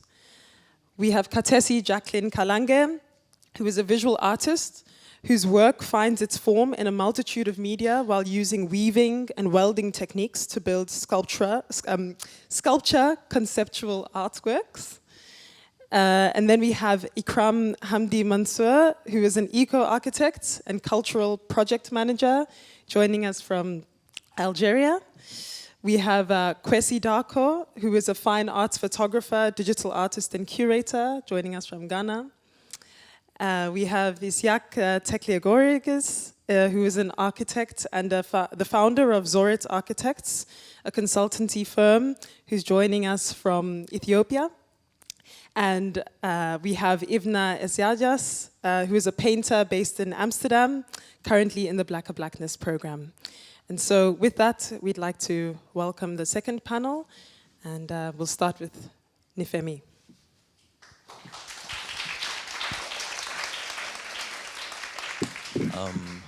Hello, can you hear me? Hi everyone, my name is Nifemi. I'm a furniture designer and industrial designer based in Lagos. In my practice, I actually have a lot more questions than answers, and I think this kind of reflects my approach and some of the projects and products coming out of my practice.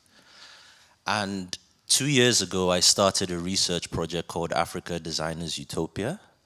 And this project basically looks at anonymously designed objects across West Africa, but I'm kicking things off with Lagos. And anonymous in a way that there's no actual designer label or designer attached to the product. And these products in themselves have kind of created an urban language or urban landscape to some cities in West Africa. So I've kicked off the project in Lagos, and one of the products that you can see on the screen is called Kwali. And this product basically is a handheld kiosk that's been, it's a handheld kiosk. Okay, yeah, it's a handheld kiosk. Just, yeah, no, yeah. So it's a handheld kiosk that's basically used to sell confectioneries across the city in traffic. And you can basically find anything while you're in traffic, from sweets to condoms to anything that you're looking for very quickly in traffic. But in general, this product actually stood out to me because a lot of my colleagues, and there's a lot of conversation of what contemporary African design is. And for me, design in Africa has always been contextual. Contextual to people, materials, and even spaces. And this is a good example of what good design is, in my own opinion, because it basically creates economic viability for the users, but it's also beneficial to the people of Lagos. So what I've been doing is documenting these products, but then seeing how I can be inspired by them, maybe through materiality, but in some cases through form. Okay, now you can change the slide. Okay.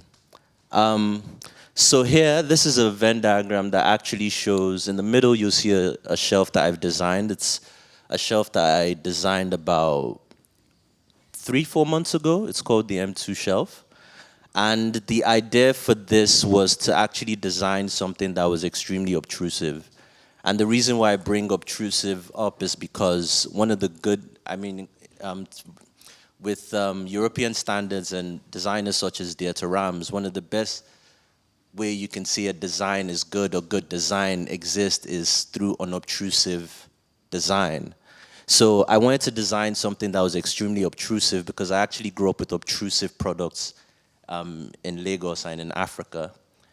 And for me, how I sort of relate, and the reason why this Venn diagram exists is because I always look to the past, but contextually I'm always looking at the future as well to see what exists and how people sort of interact with products and how we can get inspired through form and materiality in general. I'm gonna read an abstract from my phone, sorry, because I know my 5 minutes might be up. And one thing that's key to me is understanding where some of these philosophies and ideas come from. And I'd written something down that I'd like to share with you guys.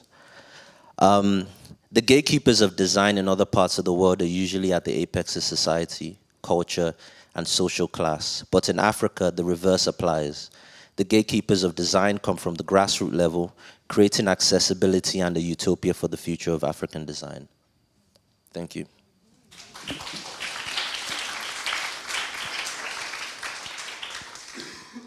I knew I didn't want to sit to your right. Good afternoon, everyone. I'm a student at the Blackness course, and as part of an assignment, I'm gonna share the story that I put together for that assignment. What you see here is a collage of a map that I created to contextualize this story. So I'm from New York, but this is where I went to college in Boston, Massachusetts. And the artwork you see at the left and on the bottom is from a Black American artist called Alan Crite, who created work that was really about the ordinary lives of Black people. So I included them in this collage just to situate my university, which was Northeastern University, that was built in the middle of this historically Black neighborhood of Roxbury. And where you see that tree was the first kind of gathering point for Black students in the university in the early 60s. And it was in the middle of the quad, what we call the quad, kind of like this gathering point of the university. And to the left, you'll see this building that was called the John D. O'Brien African American Institute. So I'm gonna talk about a little bit about this building. And as I'm talking, I'll also be weaving in some poetry that I wrote from the point of view of the tree.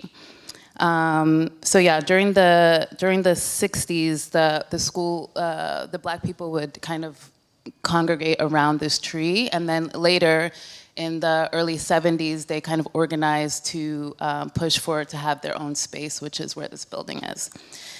In the beginning, the breeze rushed through me and around, and there was no one, not really. Just my neighbors, their children, the young people. The young people and me, the same hue, so I know them well. They start coming by every day then, and that was real nice. They came and sat under my leaves and talk about their studies, talk about being Black in a place called Roxbury. They talk about what it was they was fighting for, what they wanted for themselves. It was nice, and I was happy to hear them talk like this. Next slide, please. I am no longer a tree, but I am rooted now with these kids, and there are more of them, the color of bark. And they come from everywhere, and they are so proud, and they love me. They white folks call me the Afro-American Institute, but the kids here, they just call me the Toot, and that suits me just fine. They come and they sit in the rooms with books in the rooms and their stories and walks of shame and late nights and homesickness and fear. And yes, they have a lot of fear. They are often scared, often angry, and they cry and they laugh, and I hear all of it, and I take all of it, and I hold it for them, and send them back out to do their lessons, and they're growing, and they're becoming. If you want to know how I came to be, you can hear stories of people with bricks and stones, but I'll tell you the truth, it's the pressure. I know I'm not a diamond, but I promise it's the same forces that made me. The longing of the kids, the color of bark. They called for safety, and I gave them a cloak of invisibility and open hearts to see each other with, to learn what it means to hold on to one another. They were given nothing but white stones, and so they carved something round where they could be held. So when I got to school in 2001, this university, this institute, the TUT, was one of the only kind of safe spaces on campus. I went to, maybe you've heard of HBCUs, historically black colleges and universities. This is not that. This is a historically and currently and consistently white university. And in a very aggressively white city of Boston. And so, you know, this institute was like a refuge and a space I consider created and carved by the conditions around it. But as the school began to expand, as universities do, it started to kind of encroach on the space of the institute. Because at one point it was kind of like actually far away from the campus because they were like, okay, let's put the black kids there. But then the school started to expand, and then in the year 2000, a campus blueprint was found where the institute was not on it. And so come to find out that the university had plans to demolish it. There was a 39-day protest, actually, the year that I started the school, and they did a sit-in in the school. And what the school was saying is that the institute was in disrepair, and they kind of used the narrative of newness, like we needed a new space, even though this wasn't something that students in the school had asked for. And I have this note actually from Ola, from our classes around tabula rasa: the architect needs the people and the buildings to be vessels for their own meaning. So for us, this was home, but they continued to kind of encroach around the space. Okay, wrap it up. Okay, so should I just stop or should I? Okay, so I will just move to the next slide, please. So in 2006, they destroyed it. It was demolished, and this was taken from the night before the demolition, and I just really, this picture stayed with me because they put chains on a building.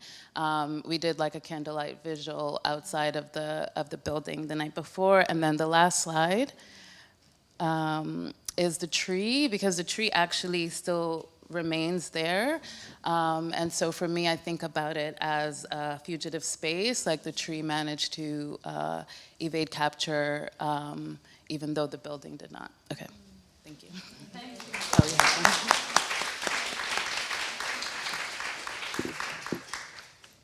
Hi everyone, my name is Katesi, as earlier on introduced by Khensani. I'm an interdisciplinary visual artist that works with multimedia, to be specific, recycled material, and I come from Uganda. So in Uganda, it's a densely populated country with one of the youngest populations. This has come with a number of issues in respect to waste management and nature existence, as well as how we interact with space. So very many of you will agree with me. Africa, just like the rest of the world, is faced with climate change and the impacts. But then we also shouldn't shy away from saying that we are like one of the least contributors to climate change, but we are having a lot of these impacting onto us. So from Uganda, where I come from, the respective parts are experiencing really challenging times. There's drought, famine in the northern part of Uganda. We experienced floods recently. So it's a lot to handle. Now, my practice delves deeper into how we as Africa are having a lot of second-hand clothes importation. So kind of creating a narrative around discarding used clothes into Africa. And now the question is, what's the future of this discarded material from the rest of the world? So my practice goes ahead to focus in particular on the relationship of nature, architecture, and space. So in my practice, I go ahead to travel through collective effort. I collaborate with the community where we move around and collect most of this recycled material. and give it like creative life, like we give it a second life. So we construct architectural sculptures that are kind of inspired by nature to sort of continue the discourse and dialogue around how in my country for architecture to kind of take course, we are having nature being destroyed, yet this is like kind of making us lose out on the various importances that Mother Nature has to offer to us as beings. And then through this collective effort, I'm able to provide a safe space where people are able to pause, collect together, and reflect on how we used to coexist back then. Because you realize, I don't know, but I believe for most of us, like our forefathers kind of put certain values in front of them, like unity, harmony, which kind of enabled them to coexist like quite favorably. But today, it's a bit like not the case. So through my practice, I kind of create a safe space where people come together, sit down, share stories as they are weaving, using this recycled material to sort of continue the dialogue and discourse around how we are having a lot of pollution from the recycled material that is as a result of importation. Thank you so much.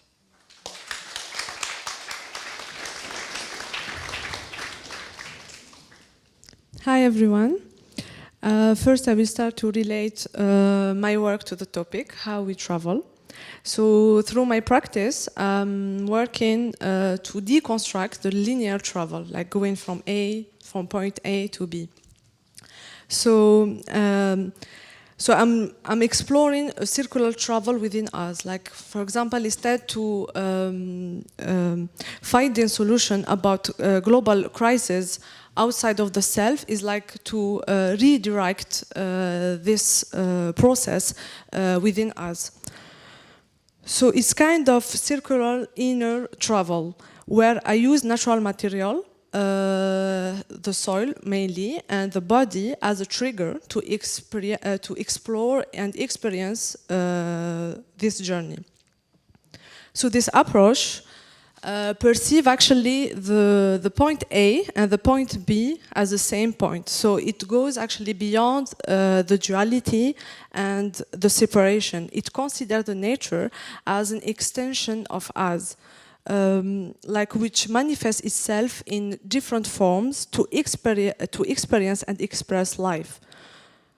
And this is actually what principally animates my practice, is to understand actually how we build and strengthen and weave connection with our natural environment. Especially in time of climate crisis, I believe that we only can take care of nature unless we feel it and consider it as a whole part of ourselves. So this image actually is a material composition that I took while I was working in itinerant project that started from the north of Algeria to the south, from Algiers to Tamanrasset, throughout a trans-Saharan road, which is like 20,000 years old road, full of memories. So we have been working with young local communities in different cities, to rethink how we can get connected to the nature. And we used actually land art installation as an outcomes. We also as we know, land art installation are ephemeral. So so what we did is to use photography actually to tell the different stories, myths, and memories of these young local communities. So, and next slide, please.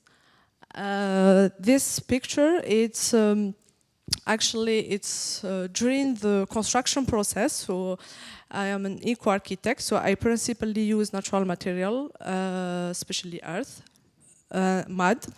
So we use our feet to make an earth plaster. So it's exactly how my ancestors used to do. So, in this construction process, actually, we fully involve our body by activating all the different senses. We touch the soil, we smell it. If it has some organic leavings, we won't use it to build with it. We also taste it sometimes to know if it has more clay or more sand. So all this like interaction between the body and the earth, actually, it's is like to reformulate the soil to be able to build with. And what I also experienced during this process, which actually goes beyond the material world, it's like to it was actually no longer limited to this physical like gesture, like to making to only interact with the soil and the body, but it became actually a meditative process where I found the sense of the oneness with the earth.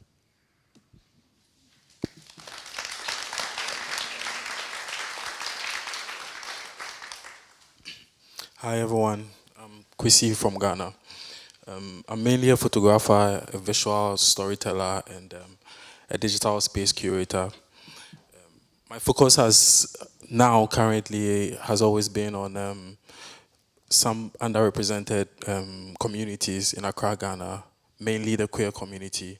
When I was asked to how do we travel, I thought of travel not just as a physical movement of body, but of a movement of also ideas and a movement of the mind.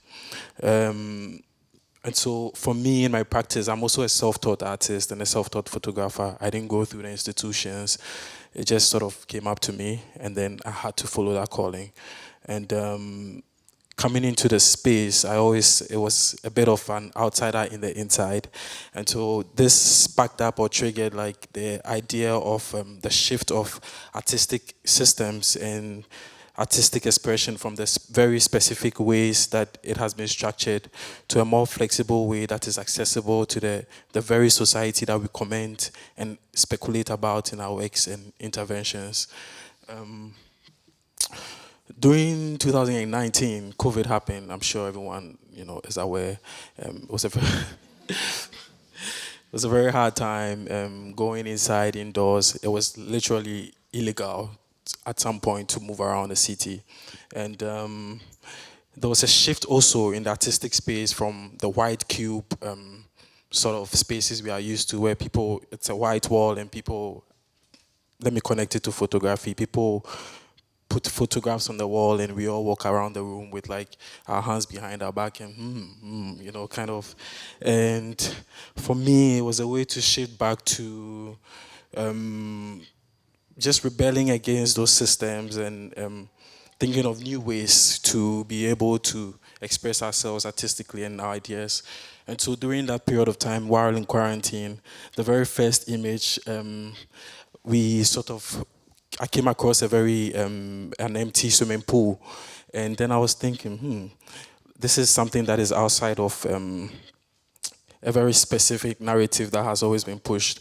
And so I collaborated with 2 other photographers.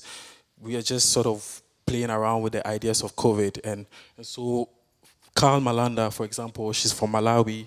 This very last image, she was exploring Pornhub, for example, during quarantine had the highest number of users in their history, So she was exploring the idea of sex workers and that they can't physically access their customers physically, and so there was a shift from sex work from the physical space to the digital. So you have OnlyFans and all of that. All of those mediums thriving during that period. So there was also the idea of shifting from institutions and moving into natural spaces or spaces outside of those institutions and taking artistic expression from the streets and into the natural environment, and not also just imposing our ideas onto the natural environment or the communities, but also taking inspiration from it. And just a few minutes ago, Khensani said something that was so interesting to me. She said the informal informs form. Right? So the informal can be like nature, can be anything outside of the formal. And And so with the second image, this sort of ties to, I was taking a walk again, and in my practice, I take a lot of inspiration from nature. I feel like it gives so much to me than I actually give back. And so I came across this coconut. It's a palm like farm, and this is coconut in the very beginning stage of before it is planted and it grows into a huge tree. And for me, it was also interesting because if I'm thinking of moving artistic expressions and ideas out of institutions, then how can I elaborate on those ideas? So I came across like this, and then the very round shape of the coconut inserted into me the idea of a dome. And I was having a conversation with with Tikram actually, and then she explained to me the meaning, the spiritual meaning of domes in architectural practice. And so for me, taking artistic expressions from institutions and tying it again with nature and spirituality, I came up with this idea of a nomadic sort of artistic space that moves around. So Ghana has like 10 regions, and Accra being the capital is a very steely, metallic space. So yeah, sorry, like 2 seconds. Yeah. So I was thinking now, right?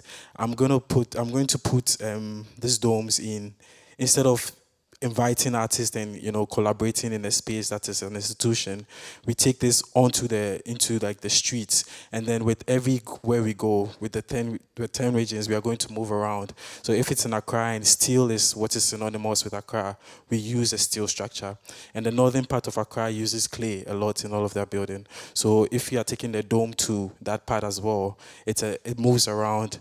We are going to now invite the people that use the for saying the gatekeepers or the designers in that space. We invite them to actually help in building the space using the material that is synonymous to that space. And then it's not just like going and feeling like you have to, or we are here to tell you about your ideas and speculate, but you're also involving them in a very engaging way. Thank you.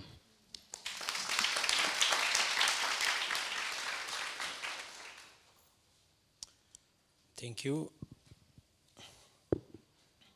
So my name is Ishaq Takla-Giorgis. I'm from Ethiopia, which is located in East Africa.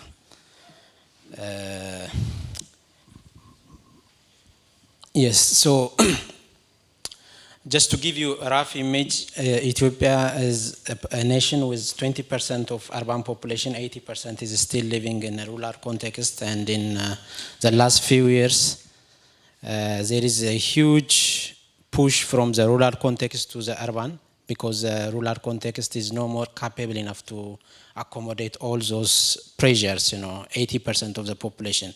From a total of 110 million people, so 80%, more than 80 million people still lives in rural context.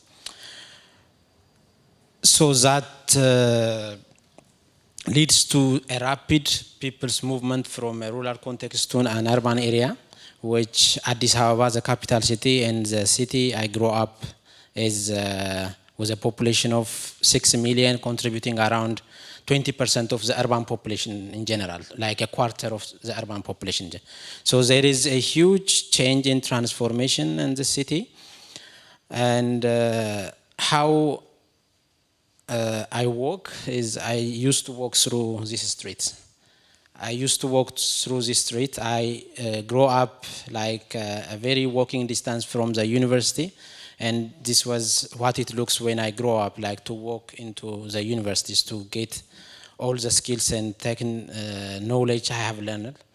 And it was in 2009, around 2009, yes, then the city is being under rapid reconstruction. And that was 2008 was the time I joined architecture school as a bachelor. And in 4 years, when I graduated in 2014, this area was totally demolished in a way. And new urban form has emerged through it. So my question as a young practitioner who was just graduated from the university was, where are the people, Because all these new urban forms are somehow, in a way, cleaned to some extent, not to show all the peoples and all the activities, and there is no means for me, to link what I used to know and how to establish my practice based from that link.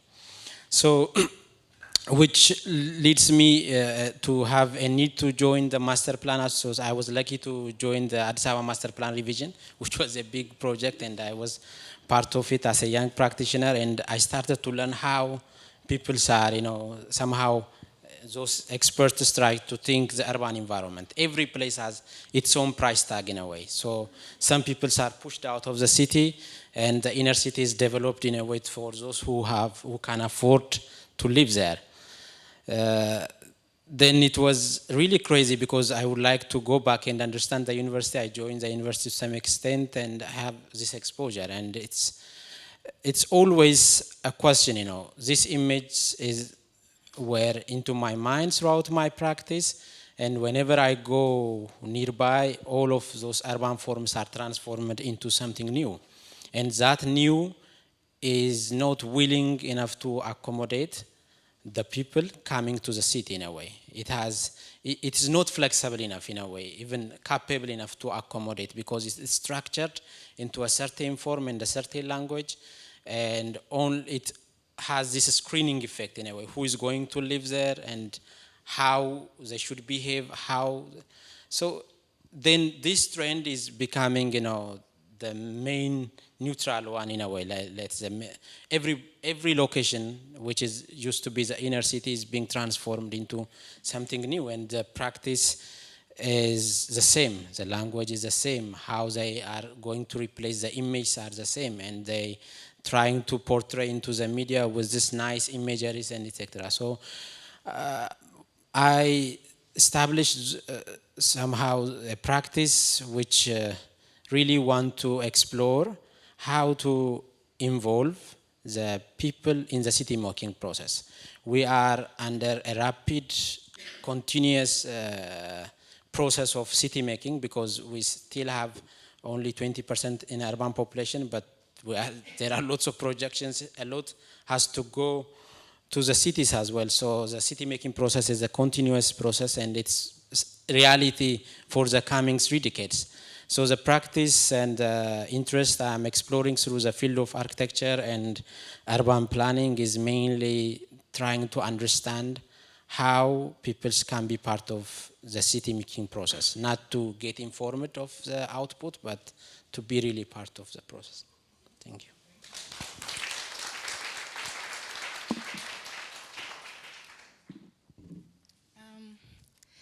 Good afternoon, everybody. I'd like to offer some insights in my creative process and show you some of my works. I am a painter, or actually I make large drawings on canvas using charcoal, pencil, paint and ink. When I start working on a new drawing, I have no preset idea or concept in mind, but I just start. Traveling with charcoal over the canvas, making lines, exploring shapes that can lead to stories, with no set destination, but trying to grasp what's in the lines and the spaces in between. Next slide, please. I love, but also sometimes struggle with this traveling, not knowing where it's going. But being alone with the canvas, mesmerizing, almost meditating on the lines, trying to figure out what the story is in there is also really rewarding because the set destination is always a surprise. Next slide, please. Somehow this poem by James Baldwin that hangs in my studio could be a motto for the drawings I make. For nothing is fixed forever and forever and forever. It is not fixed. The earth is always shifting. The light is always changing. The sea does not cease to grind down rock. Generations do not cease to be born, and we are responsible to them because we are the only witnesses they have. The sea rises, the light fails, lovers cling to each other, and children cling to us. The moment we cease to hold each other, the sea engulfs us. and the light goes out.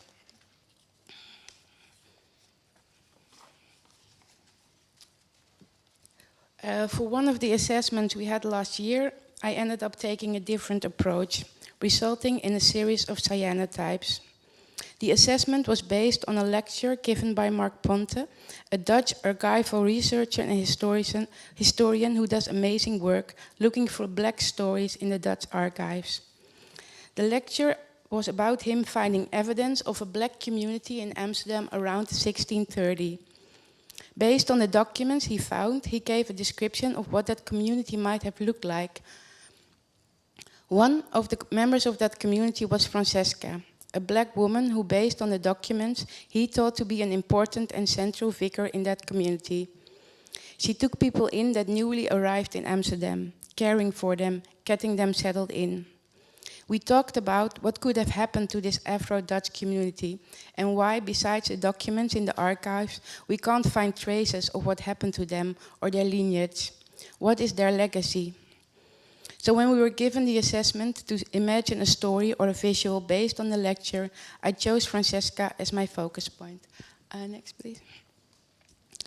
I thought about her descendants and her legacy. And since I consider myself to be a black woman and being born and raised in Amsterdam, I imagined myself to be somehow connected to her. To visualize that, I made a portrait, combining a photo of my grandmother and myself as a child. When I looked at the map of Amsterdam from around that time, it reminded me of the anisha, which is a traditional head wrap my grandmother used to wear on special occasions. A head wrap that, besides for fashion, was also used as a form of communication. The different ways of folding the fabric were a way to send coded messages. So that gave me the idea to make us wear the city. When I finished this portrait, I thought how nice it would be to imagine her just walking through the city, carefree and joyous. Next, please.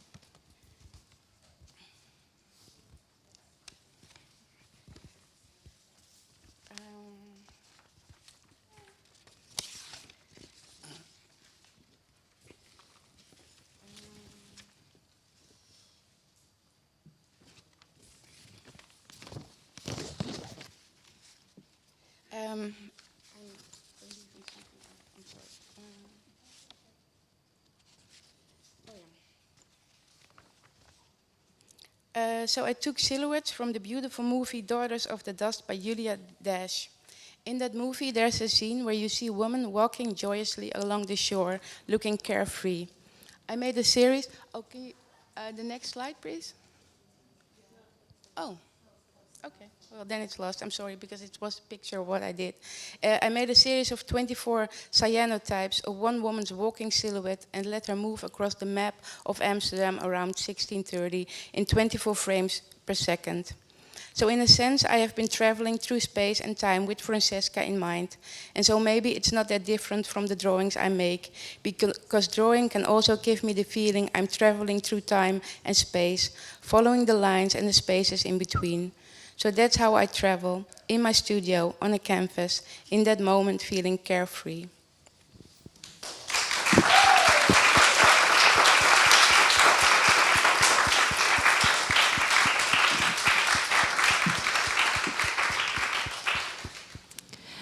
So, as we did before in the first panel, firstly, thank you to all of the panelists for your incredible contributions. I will now invite Simona and Amal to respond, but we can also, treat it as a discussion. So, I invite you to respond. Voilà. Thanks. It was very beautiful. Thank you all for sharing your amazing work and amazing stories. I think what I wanted to share connects to what Ivna was talking about and what Kwesi, if I'm pronouncing your name properly, what you were talking about standing still and traveling not so much through movements but also through our interior lives and about thinking. And this is a work by a UK artist called Thomas J. Price it's called Contained Movement Contained, sorry. And it's basically a sculpture of a black girl just standing still. And he also made a work where there was a black girl in a park just on her phone. just considering like who gets to be made into a sculpture, and what do we need to do to be, considered to be part of the public space? Do we always need to be in movement, in action, fist up, army stripes on the face, or can we also just be and relax? And can we, do we offer space to our thoughts, basically? And I find his work to be so beautiful in that. Just the stillness of it all. And seeing how, Black people, and mostly also Black kids, respond to seeing ourselves in rest in, for example, a park or the corner of a street. And that's what I wanted to add to the traveling question. Thank you, Simona. Would you like to also? Yeah. Thank you. Yes, really. It was so rich. I mean, earlier I was joking. I felt like I was traveling from Cairo to Cape Town without leaving the space, and that generosity I felt like was very much present here. So I truly appreciate it. And I also thinking that there's so much said about the idea of, from the idea of wearing the city on, this space of kind of the spaces that teach us so much, and at the same time they're the spaces that are erased first, like the communal spaces. And then what do we do during the pandemic in a time of duress? The ecology question, I feel I really relate being Somali and always in a state of catching the fire of the ecological disaster because of the drought. It's an ongoing drought in East Africa. And I think that's truly from the Red Sea all the way to, we could even say towards Congo. And I was speaking and thinking about in a poem, and again, I will bring it back, I guess, the joke of being Somali, and we always use poetry as a navigator. So just in something I wrote earlier in relation to coming here. So I just wanted to quickly read, and it's kind of also to provoke, a tiny provocation. Speaking about spirits and improvisation, anti-colonial offerings of those who came before us, I think here of the Somali proverb, Mel walaga mukday, ama walaga magnada. It translates to, and this is in relation to travel, either make your presence known or stay the fuck away. Or in everyday language, how to show up and show out, because here I want to reiterate what the formidable and public philosopher Kiguru, I think he's on Twitter, he's a Kenyan scholar, whose words I always like to bring forward because they're so generative to many of us. And he says, I'm uninterested in investigating, documenting, theorizing, and inhabiting my own negation, Black negation or African negation. I'm uninterested in the remaining within the dynamic of oppression and resistance, oppression and agency, as the dominant frames within which Black life is to be thought and theorized. I'm uninterested in the brief glimpses of something called Black agency found in the colonial archive. And I felt many of you were attempting to kind of step out of that boundary. So I really would say give thanks. Thank you. Thank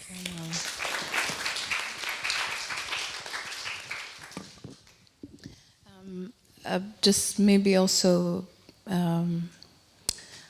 continuing that aspect of like negation in relation to what Ishaq was talking about with regards to the new that always removes people. And with that, of course, comes the ecological emptying, obviously, and emptying that is physical as well.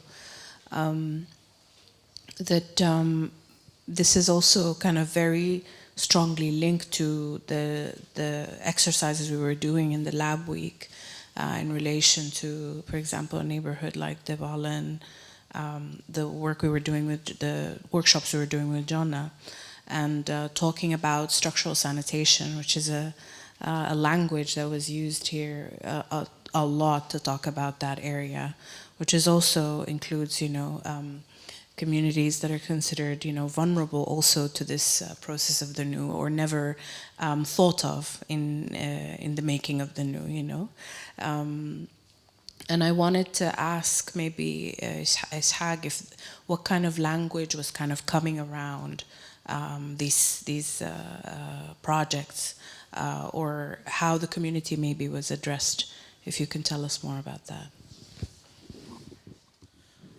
So maybe I would thank you, Ola, for the question. So in 2017, there was a collaboration, multi-stakeholder research, which was set on the Mercato. Mercato is the largest market in Addis, an open-air market. And there is a recycling market part of it, and the government came up with an intention of redeveloping it. So there was a collaborative research on how to contribute in a way, because there is always this top-down vision, and for them, all that context is like a figure, This is this area of land near to the city center, and with the current value, it will be sold into a certain lease price, and etc.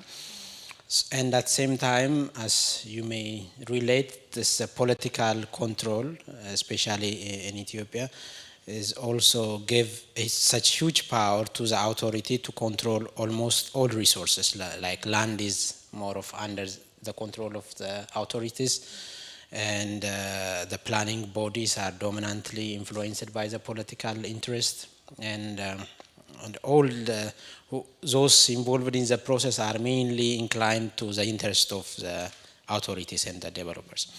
So there is always trying to look away. So this multi-stakeholder, we try to involve these unions in a way to share. But initially they were like, they don't even trust anyone, researching, or because they have this strong position. They have been working there for more than 50 years. Now there is a plan to remove them and replace it like systematically, let's say G+13 building. How would you accommodate recycling market and business in such high density development? You cannot even, so always there is this systematic way of screening those who are not, who should not be there according to their interest, So there is always, and there comes with the size of the plot, being planned.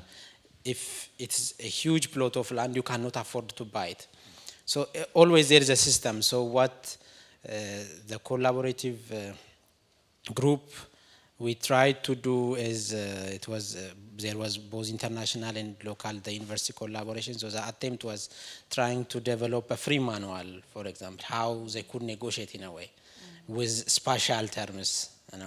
What are the tools they have to somehow project as their interest, and we have to produce similar free manuals in a way so that to give them the picture how this project would affect their daily activities in a way, their existence in the future, and etc.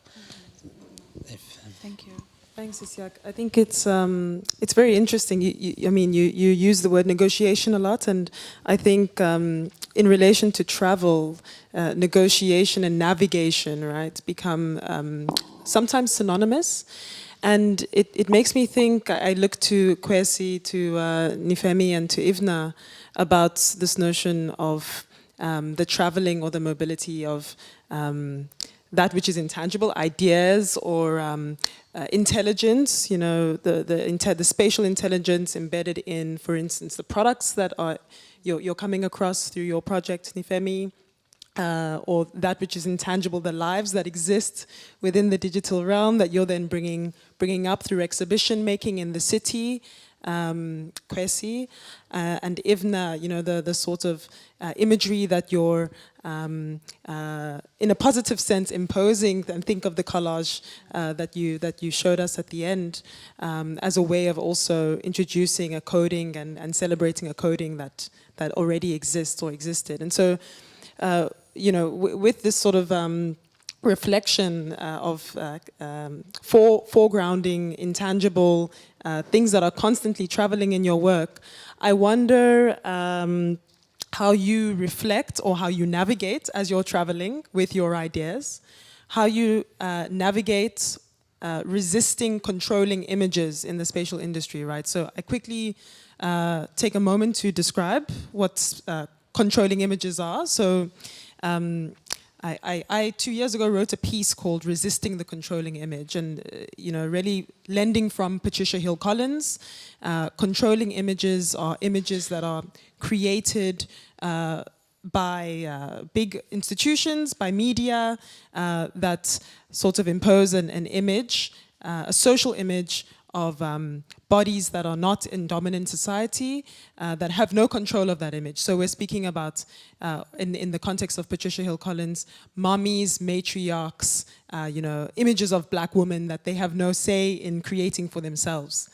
And so when, as designers, you're giving an aesthetic to something, how do you navigate resisting controlling images that come with the way in which an audience interacts with your work, or the way in which funders interact with your work, or the way in which the community then interacts with your work? So in your case, Nifemi, I think when you're presenting these designs that are existing, how do you resist taking the authorship? How do you resist the controlling images that institutions will say you need to have as a designer, but the designers are in the city? So I kind of pose that question to Kwesi and Ivna and Nifemi. How do you resist controlling images when you're working in environments that have intangible presences that you are part of, but not part of alone? You're traveling with other ideas, other people, other authors. How do you resist the controlling image? For me, with that question, the way when you were asking the question, the word that kept popping up in my mind was mindfulness.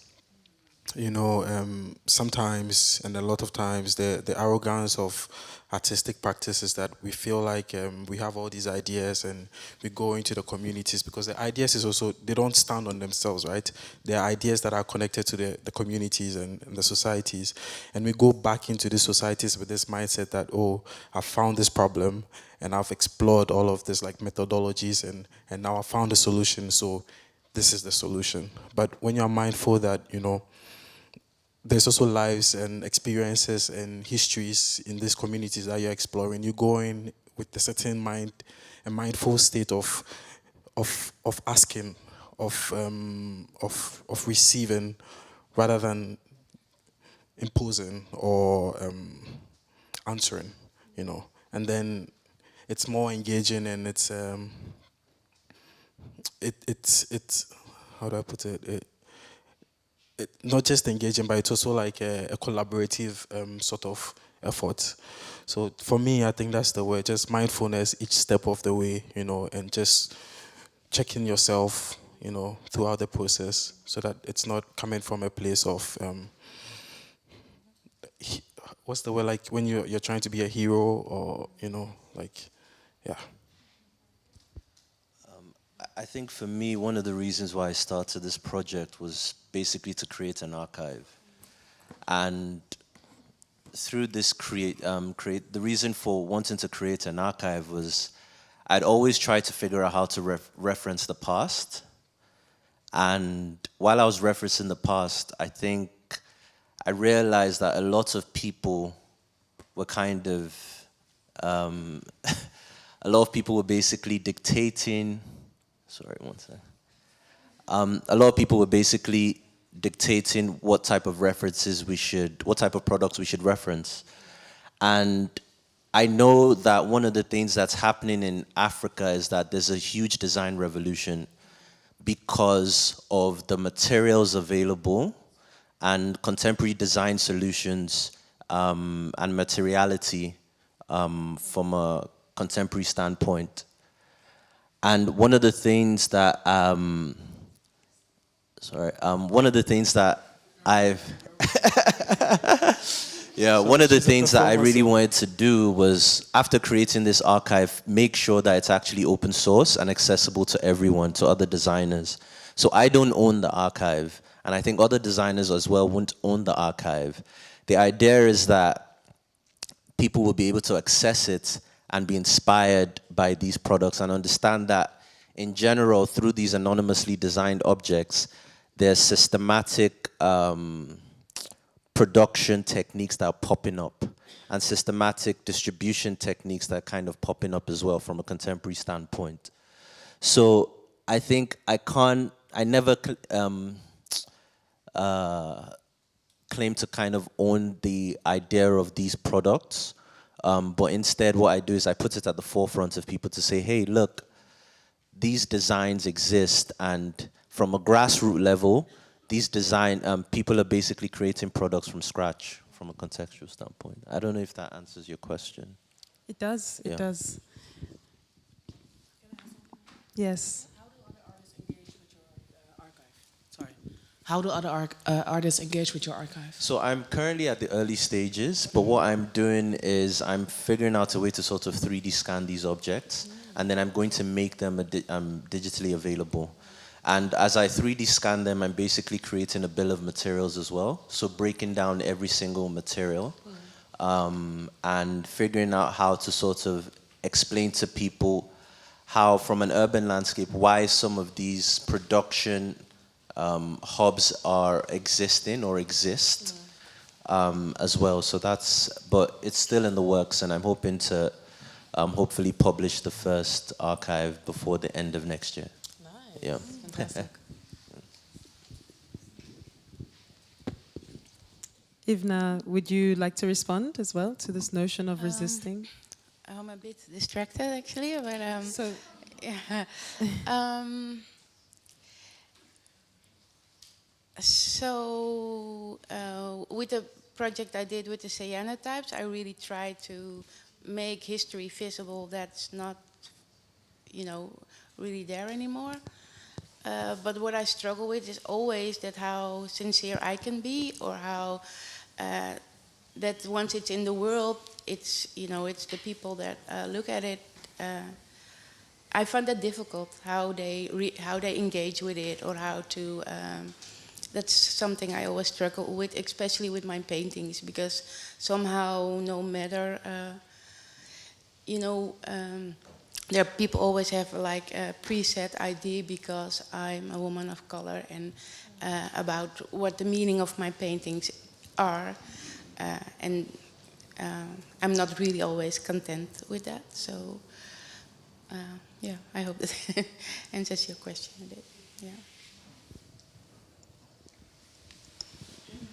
I think do you want to?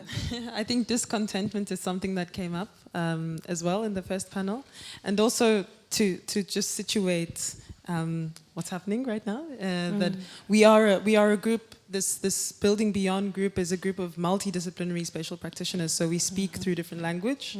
So I would really invite everyone to really recognize that we're all communicating and speaking, and that when we speak, we do not seek to distract one another. So there is a conversation happening here, and I would also like to sort of clarify any sort of unsettling that it might be assumed in the space. So that's just a footnote to add, a very important footnote. And to maybe then follow up, I think, with this notion of traveling in relation to pace, right? So when we're traveling, and maybe it also coincides a lot with some of the themes that were brought up in the first panel. When we're traveling, we also take moments to pause.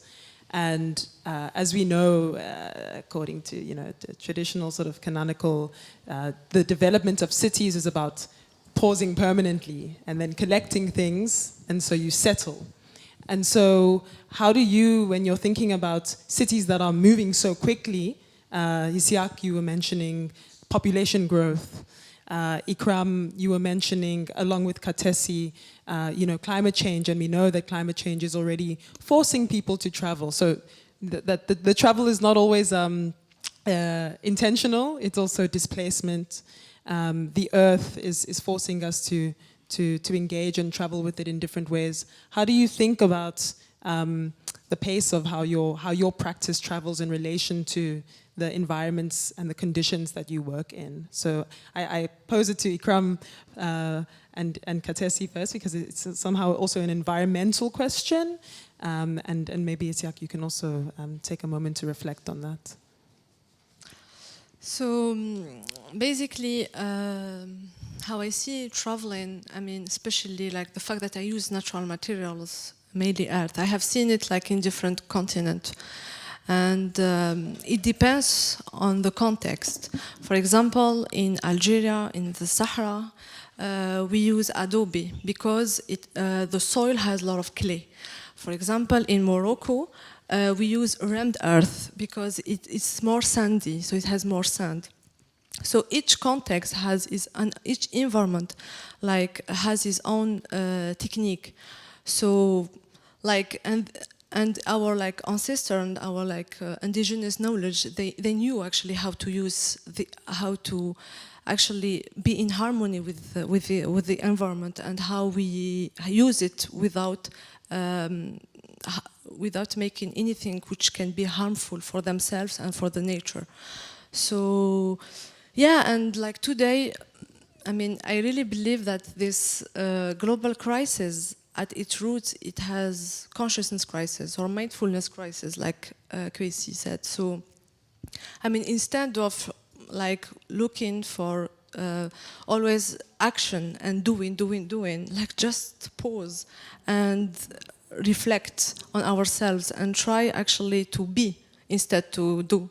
So, yeah, I mean, this is actually with what I have discovered in these last years in different cities, where also, for example, in Iran, they have actually there is amazing city Yazd, which is 100% built with earth, and they actually used all this natural knowledge, they knew how to manage the waste, water, I mean, how to respect the society, how to actually respect themselves.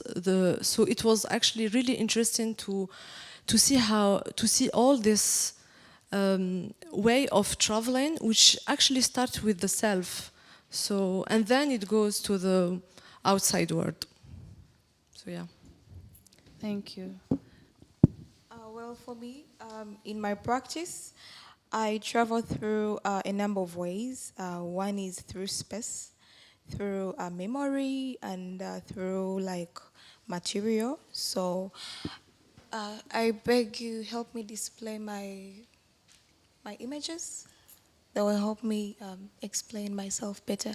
So I travel through memory in a way that there's something I didn't share. So as I'm doing my work, there's a bond that develops for me as a creative. It feels like a certain part of me is being let out to the community. So last year, I embarked on a series which is entitled Nature Invasion. So in this series, I intend to have it as a lifetime project where I produce a number of installations around my country, and I'm also looking into tapping around the different environments across the globe. So for me, I travel through bonding. In these installations that I produce, it feels like a relationship between a mother and a baby. So it gets me calling my works my babies. So I had my first baby last year. And that was during the Kampala Art Festival. And I intend to have my 5th baby during the mentorship program. Actually, I'm pregnant, the baby is almost coming out. So, so for me, I travel through production, and then I also travel through memory, just like I shared earlier on, as I am collaborating with the community to have this work put in place. We kind of resurrect memories, we kind of have storytelling, we kind of catch up, like it's some form of therapy in one way or another. So for me, that's how I travel.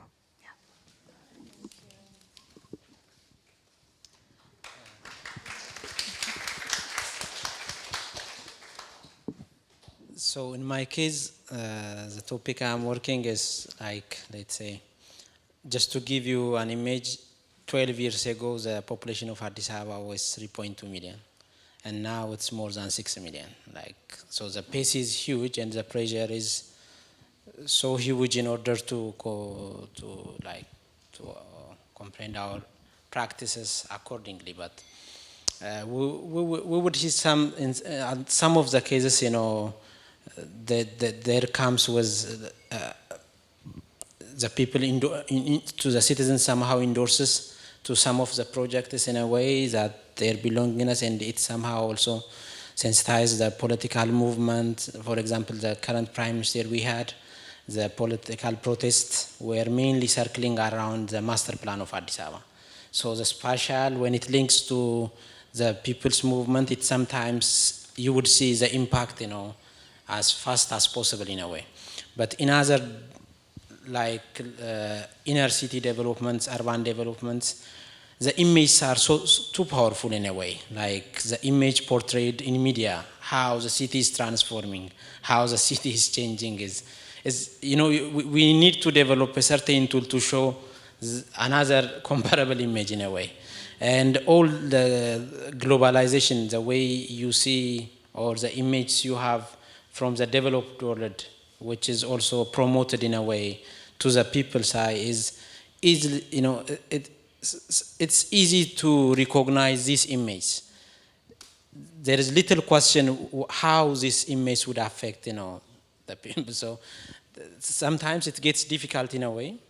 Your practice might get slower in a sense, but my practice are channeled both in my practical office work, and at the same time I have been involved in the academy. So in the academy usually it's easier, but when you go out for the practice environment is somehow determined with the market, the economy, there are these price tags which are not easy sometimes, and so I would say there are lots of factors playing around in a way.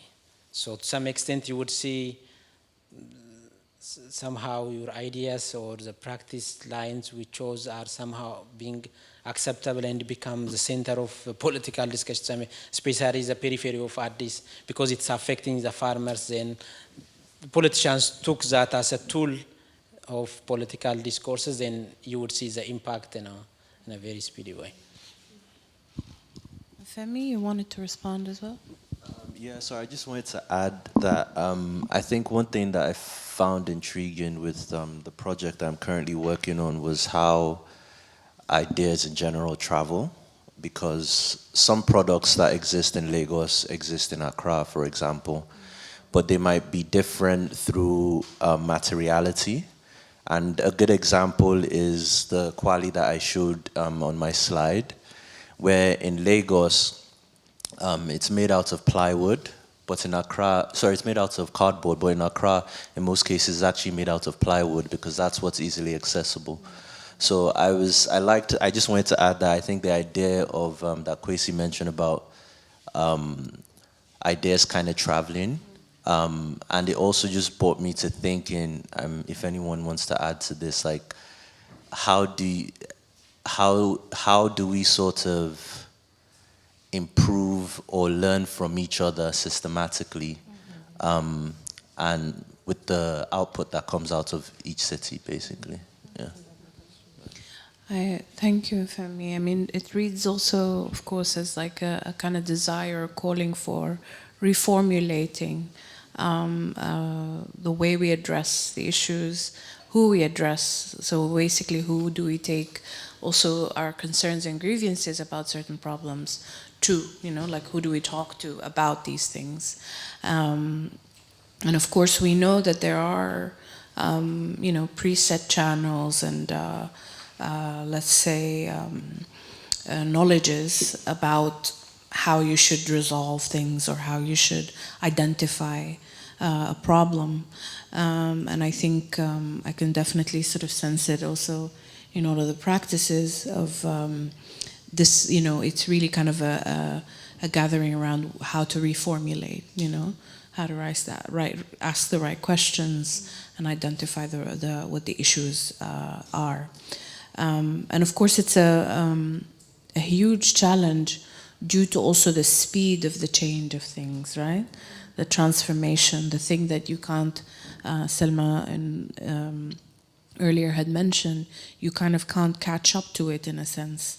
But also the reformulation, I feel, may sometimes also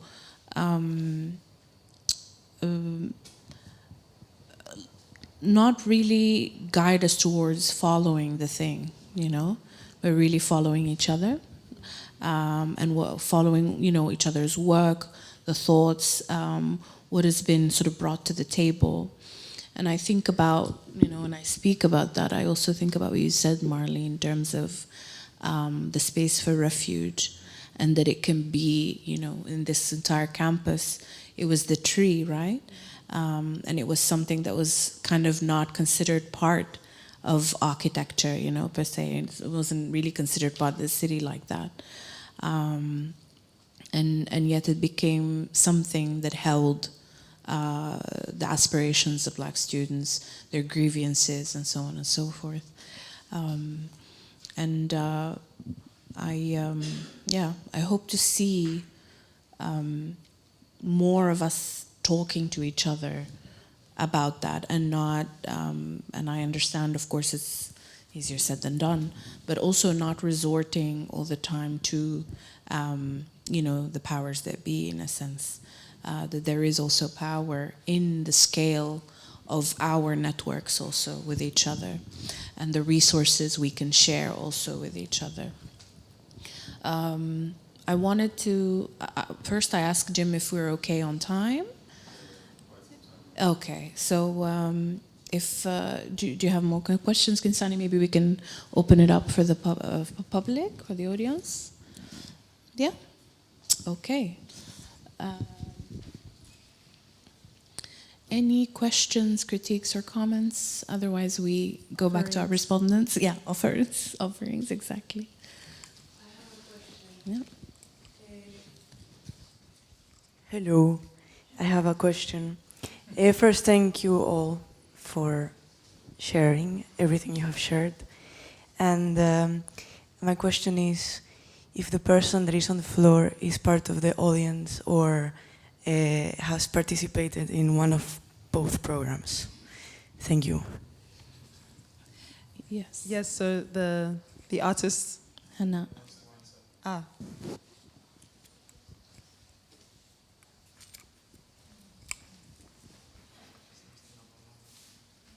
Yeah, sorry. Anna, who is on the floor, asked me to answer if there is any question about what is happening. So Anna was supposed to be part of the panel, but she was not comfortable with the configuration. As Khensani says, we all have our own way of speaking. So speaking through words and being sit is not the best way for her to speak. But when it comes to the question of control image, she have this spontaneous desire to express herself. So that give this beautiful contribution to the question of traveling and difficulties of traveling, and also a contribution to decolonize the idea we have of a symposium.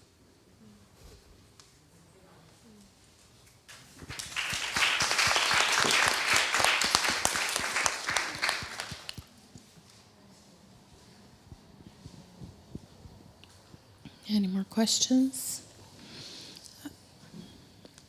Yeah. Yes? Jurczok.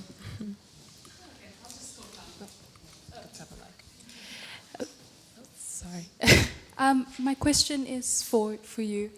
And your process was with working between this, what I assume is very little information about this community, or a few sort of strands that you weave together, and where did your history and your personal history start or end, and where did this community that has very little voice in the archive begin, and where did you give yourself permission to allow your personal story to fill in those gaps?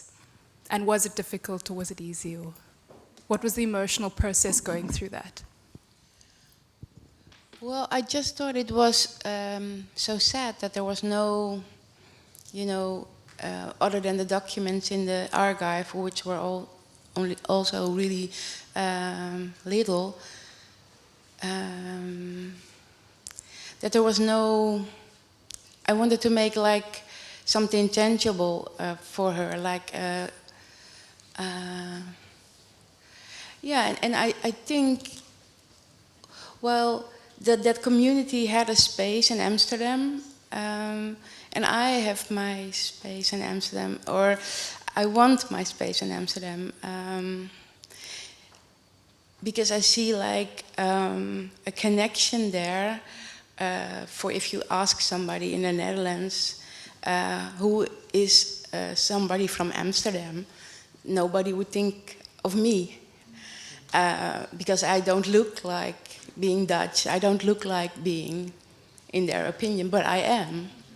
And it's the same, like she was part of that community is part of the history of Amsterdam, and yet, you know, we're erased, or, so I wanted to do something about that erasure, and yeah, so that I, in that sense, I felt that I was in a position to do so, actually. So. Thank you. Yeah. I really enjoyed just this exhuming of a silent history to add like another layer onto what I'd thought of Amsterdam, and sort of inserting silent stories is so incredible. So thank you.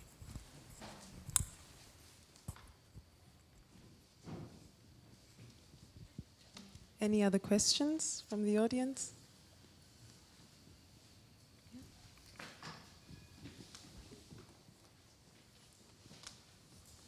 Thank you very much, everyone. I don't have a question so much as an observation that many of us, I think, were a bit nervous when the person started her Hannah.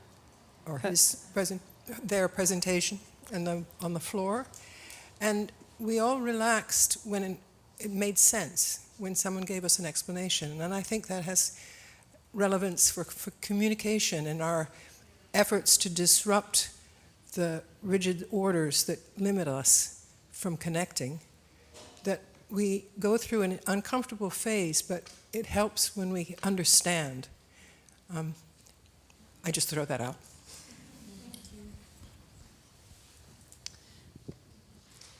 Yeah, I think there's a question at the back. Yeah. Yeah, okay, you go first. I would like to ask Nifemi, because he was talking about working with discarded materials and how that's related to utopia, and you gave a nice example of the man-made handle. And I would like just to know with which other materials you're working with, or which other aspects are you exploring within daily city life that come back in your designs? So I actually don't work with any of the materials that I'm sort of researching currently. I think I maybe should track back to say that, again, the research is more about basically telling people and my peers in Lagos that there are systematic ways in which people are already designing and producing from a grassroots level. I'm not hoping to change anything or have any outputs design-wise for these products, but I'm actually hoping to learn from them, to understand how they're being distributed across the city, why they exist, and how people are relating towards the form as well. But from a practicing standpoint, I work with a lot of metal, sheet metal, which is unconventional for an African designer, so to speak, because the first thing you think about is probably solid wood. But when I started my practice and I was doing research onto wood in Lagos, it was very inaccessible because it's actually transported from the east of Lagos to the west through waterways. So it comes to Lagos contaminated and basically unusable, even though people use it to build things as well, but it's really, really cheaply made furniture that probably won't last close to a year or two.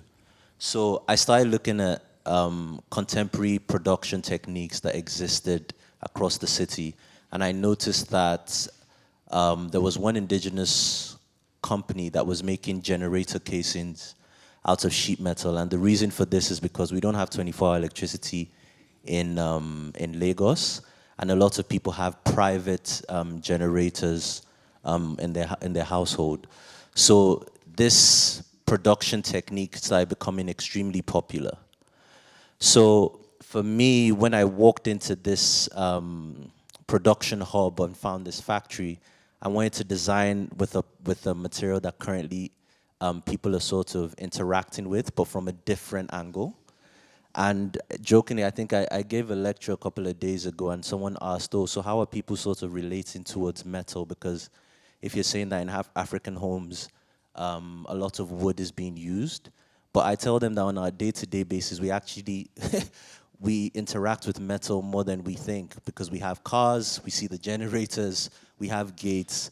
So it's kind of figuring out, sorry? We have phones, exactly. So it's kind of figuring out these contemporary materials, so to speak, and production techniques, and designing around them. I don't know if that answers your question. Sorry. Thanks. I also want to add that artistic expression is not always supposed to comfort or to add up to the norm, but it's also supposed to make you feel uncomfortable. Yeah, I think as an extension to what Kwesi is saying, I had to think about that in relation to travel, and that, I mean, we're speaking about traveling somehow with a fixed temporality in mind, that we're traveling in days, or we're traveling in years, or we're traveling forward. But I think there's also something in different modes of expression, like the mode of expression of Hana, that calls us to travel in ways that might be right now, that might not necessarily gravitate or be in proximity to that which we dwell in, because there's a standard that we dwell in, but also that mode of expression is not fixed in its direction or in its pace. And so I would like to also kind of echo and affirm what you're saying, and also Hana, your contribution to this space. So yeah. Thank you very, very much. Thank you.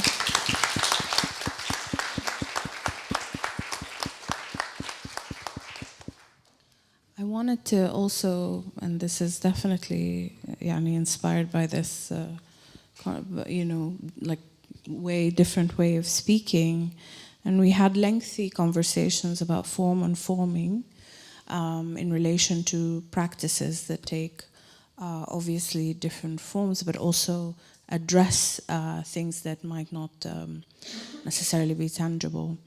And travel has always also been a notion of mobility, but also of like mobility, like in the sense of moving, but also not necessarily you moving, but moving, for example, knowledge from one place to the other, or moving concepts across different, let's say, paradigms, so that you can forge conceptual connections and really connect things that are, let's say, under these preconditions, are seemingly unrelated, right?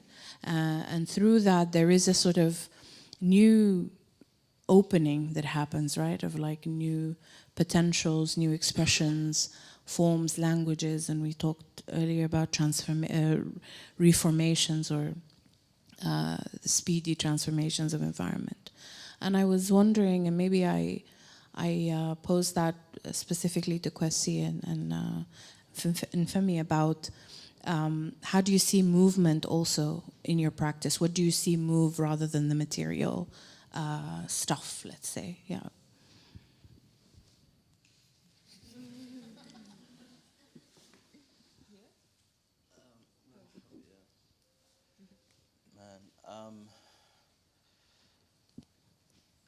So again, like I mentioned, I have a lot more questions than answers, and I think I've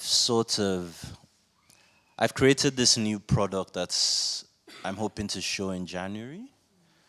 It's made out of bronze, and it's a collaboration with, I think, 7th generation bronze caster in Benin. And as we were talking and exchanging knowledge and having discussion around the material and the form of the bench, because he kept asking me the idea behind the design, I actually realized, and it's funny because when Hannah started moving, I was like, damn, I'm actually collaborating with a dancer like next month. And I actually realized that I didn't want to tell the story of this product through words. I actually wanted to tell it through movement. So I started speaking to a Nigerian dancer and speaking to her about the actual idea and overall materiality and thought behind this product. And for me, the reason why I also mentioned it to the gallery I was working with, I said, look, we communicate differently in Africa. We communicate with sounds. You understand, we can communicate with just like everything. We can hiss like, please. You understand, like the way we communicate is totally different. So I want to figure out a way to sort of relate this story through a different type of movement, so to speak, instead of words. So I think that's what I'd keep it. For me, also, like Ghana, for example, has a very huge problem with rural-urban migration. Development is very centralized in Accra and Kumasi, and sometimes Cape Coast. And for me also, that has also sort of filtered down to the artistic space where like everything that is happening happens in Accra or Kumasi, right? So big concerts, exhibitions, everything happens in these two places. And what really triggered for me the idea of this dome is that I didn't want it, one, to just be in Accra or Kumasi, but it needs to move around the city, around the country. So it can stay in Accra for, say, a month, and after the community has engaged with the work, it doesn't move actually, it stays behind. So with the dome that, like in the metallic dome in Accra, for example, it's in Jamestown. Jamestown is a very busy space in Accra, and after everything has been shown or the community has engaged with the work, we, as the people that brought the dome to Accra, we moved to another city. But the dome in itself stays in Accra because then it can be used as a community library. It can be used as, when the artworks have been removed from the dome, it can be used as a community library or even just a safe space like the tree, just for kids and the youth to just speak and share ideas. But then the work itself then moves to another region, and it also incorporates the material. So I was saying, for example, that Accra is very metallic, so we are looking around that. But then you go to Cape Coast and it's full of bamboo structures. So then you begin to work with people that have already been using this bamboo for so long. You don't also impose ideas. You say, hey, we are trying to build this. What do you think? You know, how can you contribute to this? And then that happens, and then you move, but then you leave the bamboo structure again behind for the community again to engage with it, whichever way they see fit. So then you're not just moving. It also speaks to the idea of just everything being centralized in certain specific points, but then we are moving the ideas and the vibe and everything sort of like, you know, throughout the space. Yeah. Thank you, Kwesi. And I mean, that's an interesting point with regards to moving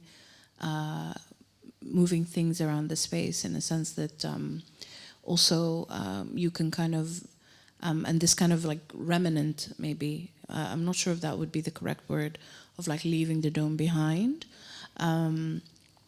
that makes me think also of what Marley mentioned about the tree, that the tree is the thing that was kind of left behind, and that the remnant holds something that can then be appropriated and given a new life. And so transformation takes, you know, a different channel and is not premised on removal or, you know, elimination of something, but rather allowing it to transform. And then there's this sort of notion of multiplicity.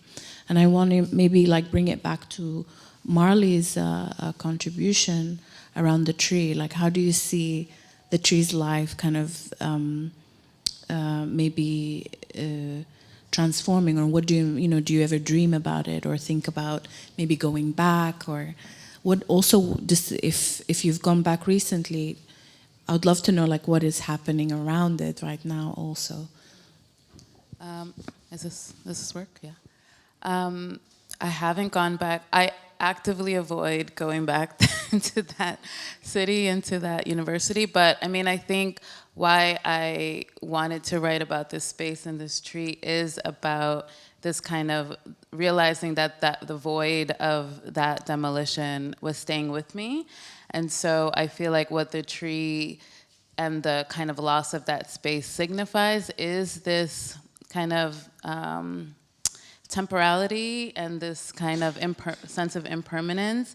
And sometimes that, perhaps that is actually, like subverting the permanence of a space and imagining otherwise spaces is the way to continue, like, is a path towards continual space making in the kind of knowing of the inevitability of the destruction and the renewal process. So for me, it's like signifies that, like, that a space of retreat can always be, that it can always, like, as long as we're there, there's always a space.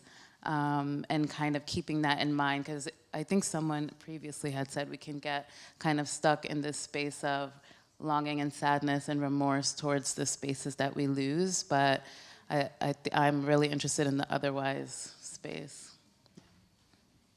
Thank you. I want to maybe invite the respondents, if there's a comment or a question to what has been said so far. Simona?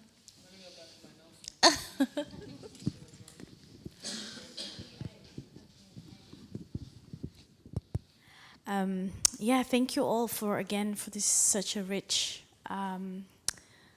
tapestry of ideas and thoughts and knowledges and experiences. I thought, sometimes we always have to bring back the Debbie Downer. So I was thinking about these Africas, right? Like sometimes those Africa's language and mistranslation, like that's why I keep referring to all the differences that are sitting here, just to allow us also to think about the complexities of what it means to be also in conversation. So I was, and in a way, thinking even what you mentioned about sounds, like my sounds are not your sounds, but we can be in that differences, we can allow differences to be hanging out or being present with us. And I wanted to ask you also a bit more about your time together and how do these differences in language, experience, knowledges, references, how has that been? I'm very interested in the process as well. So I was hoping you could maybe share a little bit about that. And this is open to all of you, whoever feels welcome to say something about that.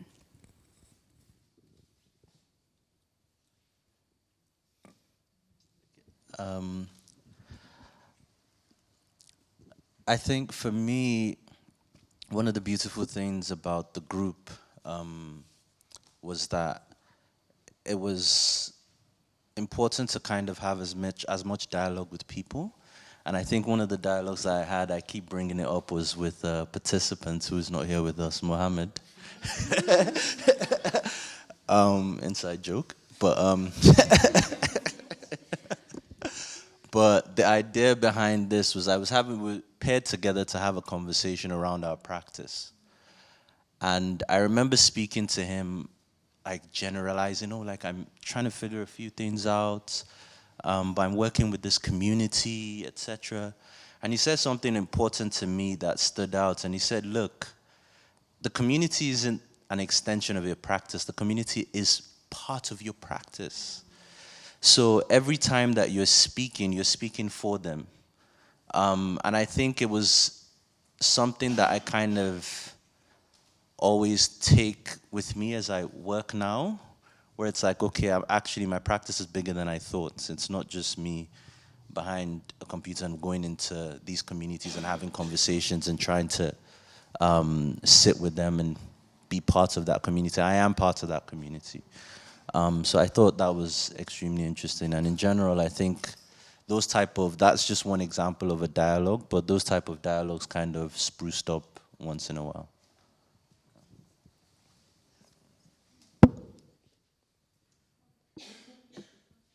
Yes, please, go ahead. Thank you. I want to thank Claus Fund. This is the first time I attend this event to see African people and mixed people. And I'm glad I met someone from my country. I lived here 18 years. I've never intended to see African people together. I was missing so much. I was meeting someone from Uganda. I speak the language, someone from Somali. I was saying, oh my God, this is amazing, thanks to Claus Fund. I wish we can have always like a podium where we can meet African and we share their talents and we share our history and we share everything we have, because we have beautiful things to share with the world through Claus Fund. And also it builds economic. It's not just to see, it's also to share with other people so economic can boom. Like, we are not just here only to take, we want also to thank Netherlands as a home. Yeah, just my thoughts.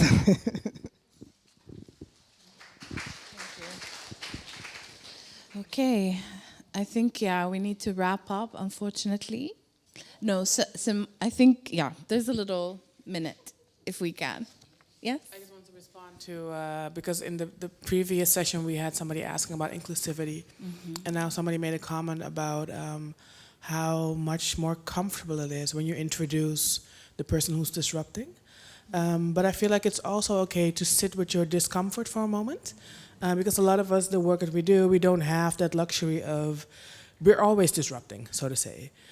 So what does it mean when we need an introduction for people to be comfortable? And then whose comfort are we aiming at, so to say? So that's what I wanted to point out. Like, it's also okay if nobody introduces your work and people have to figure that out for themselves. And then spiraling back to what Nifemi said about like formulating our philosophies. And when we think about like how we travel, I feel like we can also travel away from the responsibility of introductions and the responsibilities of explaining ourselves. And that's a journey I'm always super interested in. Like, let me move, let me travel away from that. The formalizations. And just be. Yeah. So thank you all for just being and doing amazing work.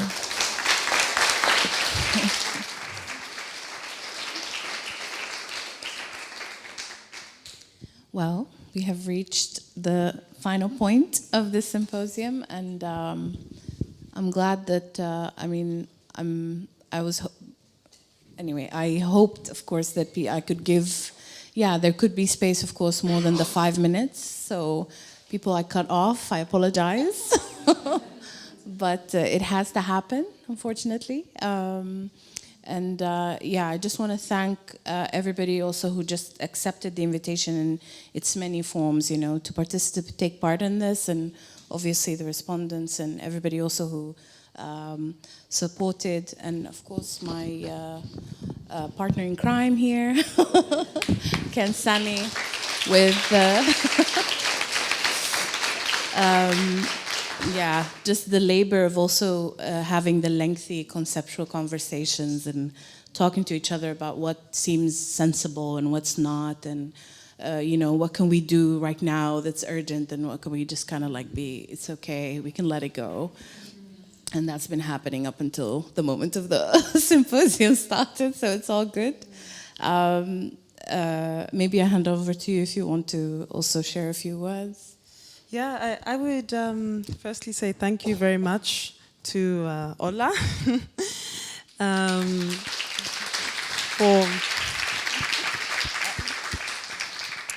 for really in a quite a tentacular fashion bringing many different voices here to this space. Many of us here are very unfamiliar to the Netherlands, And I think that it's very special that we can find a sense of belonging with its complications, with its contrasts, with its differences, with its big question marks, but that we can find a sense of temporary, in a very positive sense, belonging when we're together. And it's something that we are very thankful for due to the coming together and the support from the Prince Claus and Stimulating Funds that have supported this process, and to also really say that it's not the end of the program. You know, the program continues. So this is our last moment in person. It's our last lab week, but it's really, I think, a moment of embrace that we have now found a moment of intersection, and that we can really see that as a way, an invitation to travel alongside one another in different forms, at different paces, and in whether it's physical or whether it's not physical. So for me, it's really exciting moments and a moment of departure rather than a moment of closure or conclusion. And to really say thank you to every participant in this room, and including the audience, because we're all participating, you know, and also everybody who attended online. So thank you to everybody. Thank you, everyone.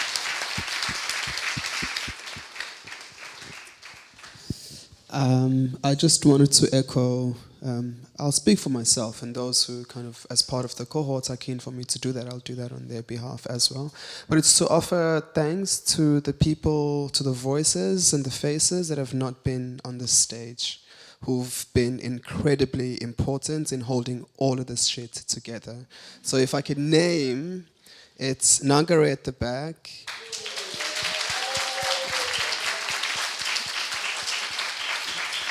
It is Emma from the Prince Claus, of course. It's Yasmin at the back there. I'm still struggling with the pronunciation of the name, Mirai. And then it's to thank Khensani, it's to thank Ola, it's to thank my brother there at the back, Seneme, as mentors. And then to everyone else, all the institutions and the individuals who've opened their hearts and their space, as well as, Tessa, I did forget. So I'm terribly sorry. And yes, all the organizations and the individuals who've opened up their spaces and their hearts to engage and welcome us. It's really, really incredibly important. Sorry, to Jim? To Jim? Okay. And oh my gosh, I mean, come on, the technical, I don't know who else. But yeah, I just wanted to kind of express that gratitude from the cohorts as well to everyone else. Thank you.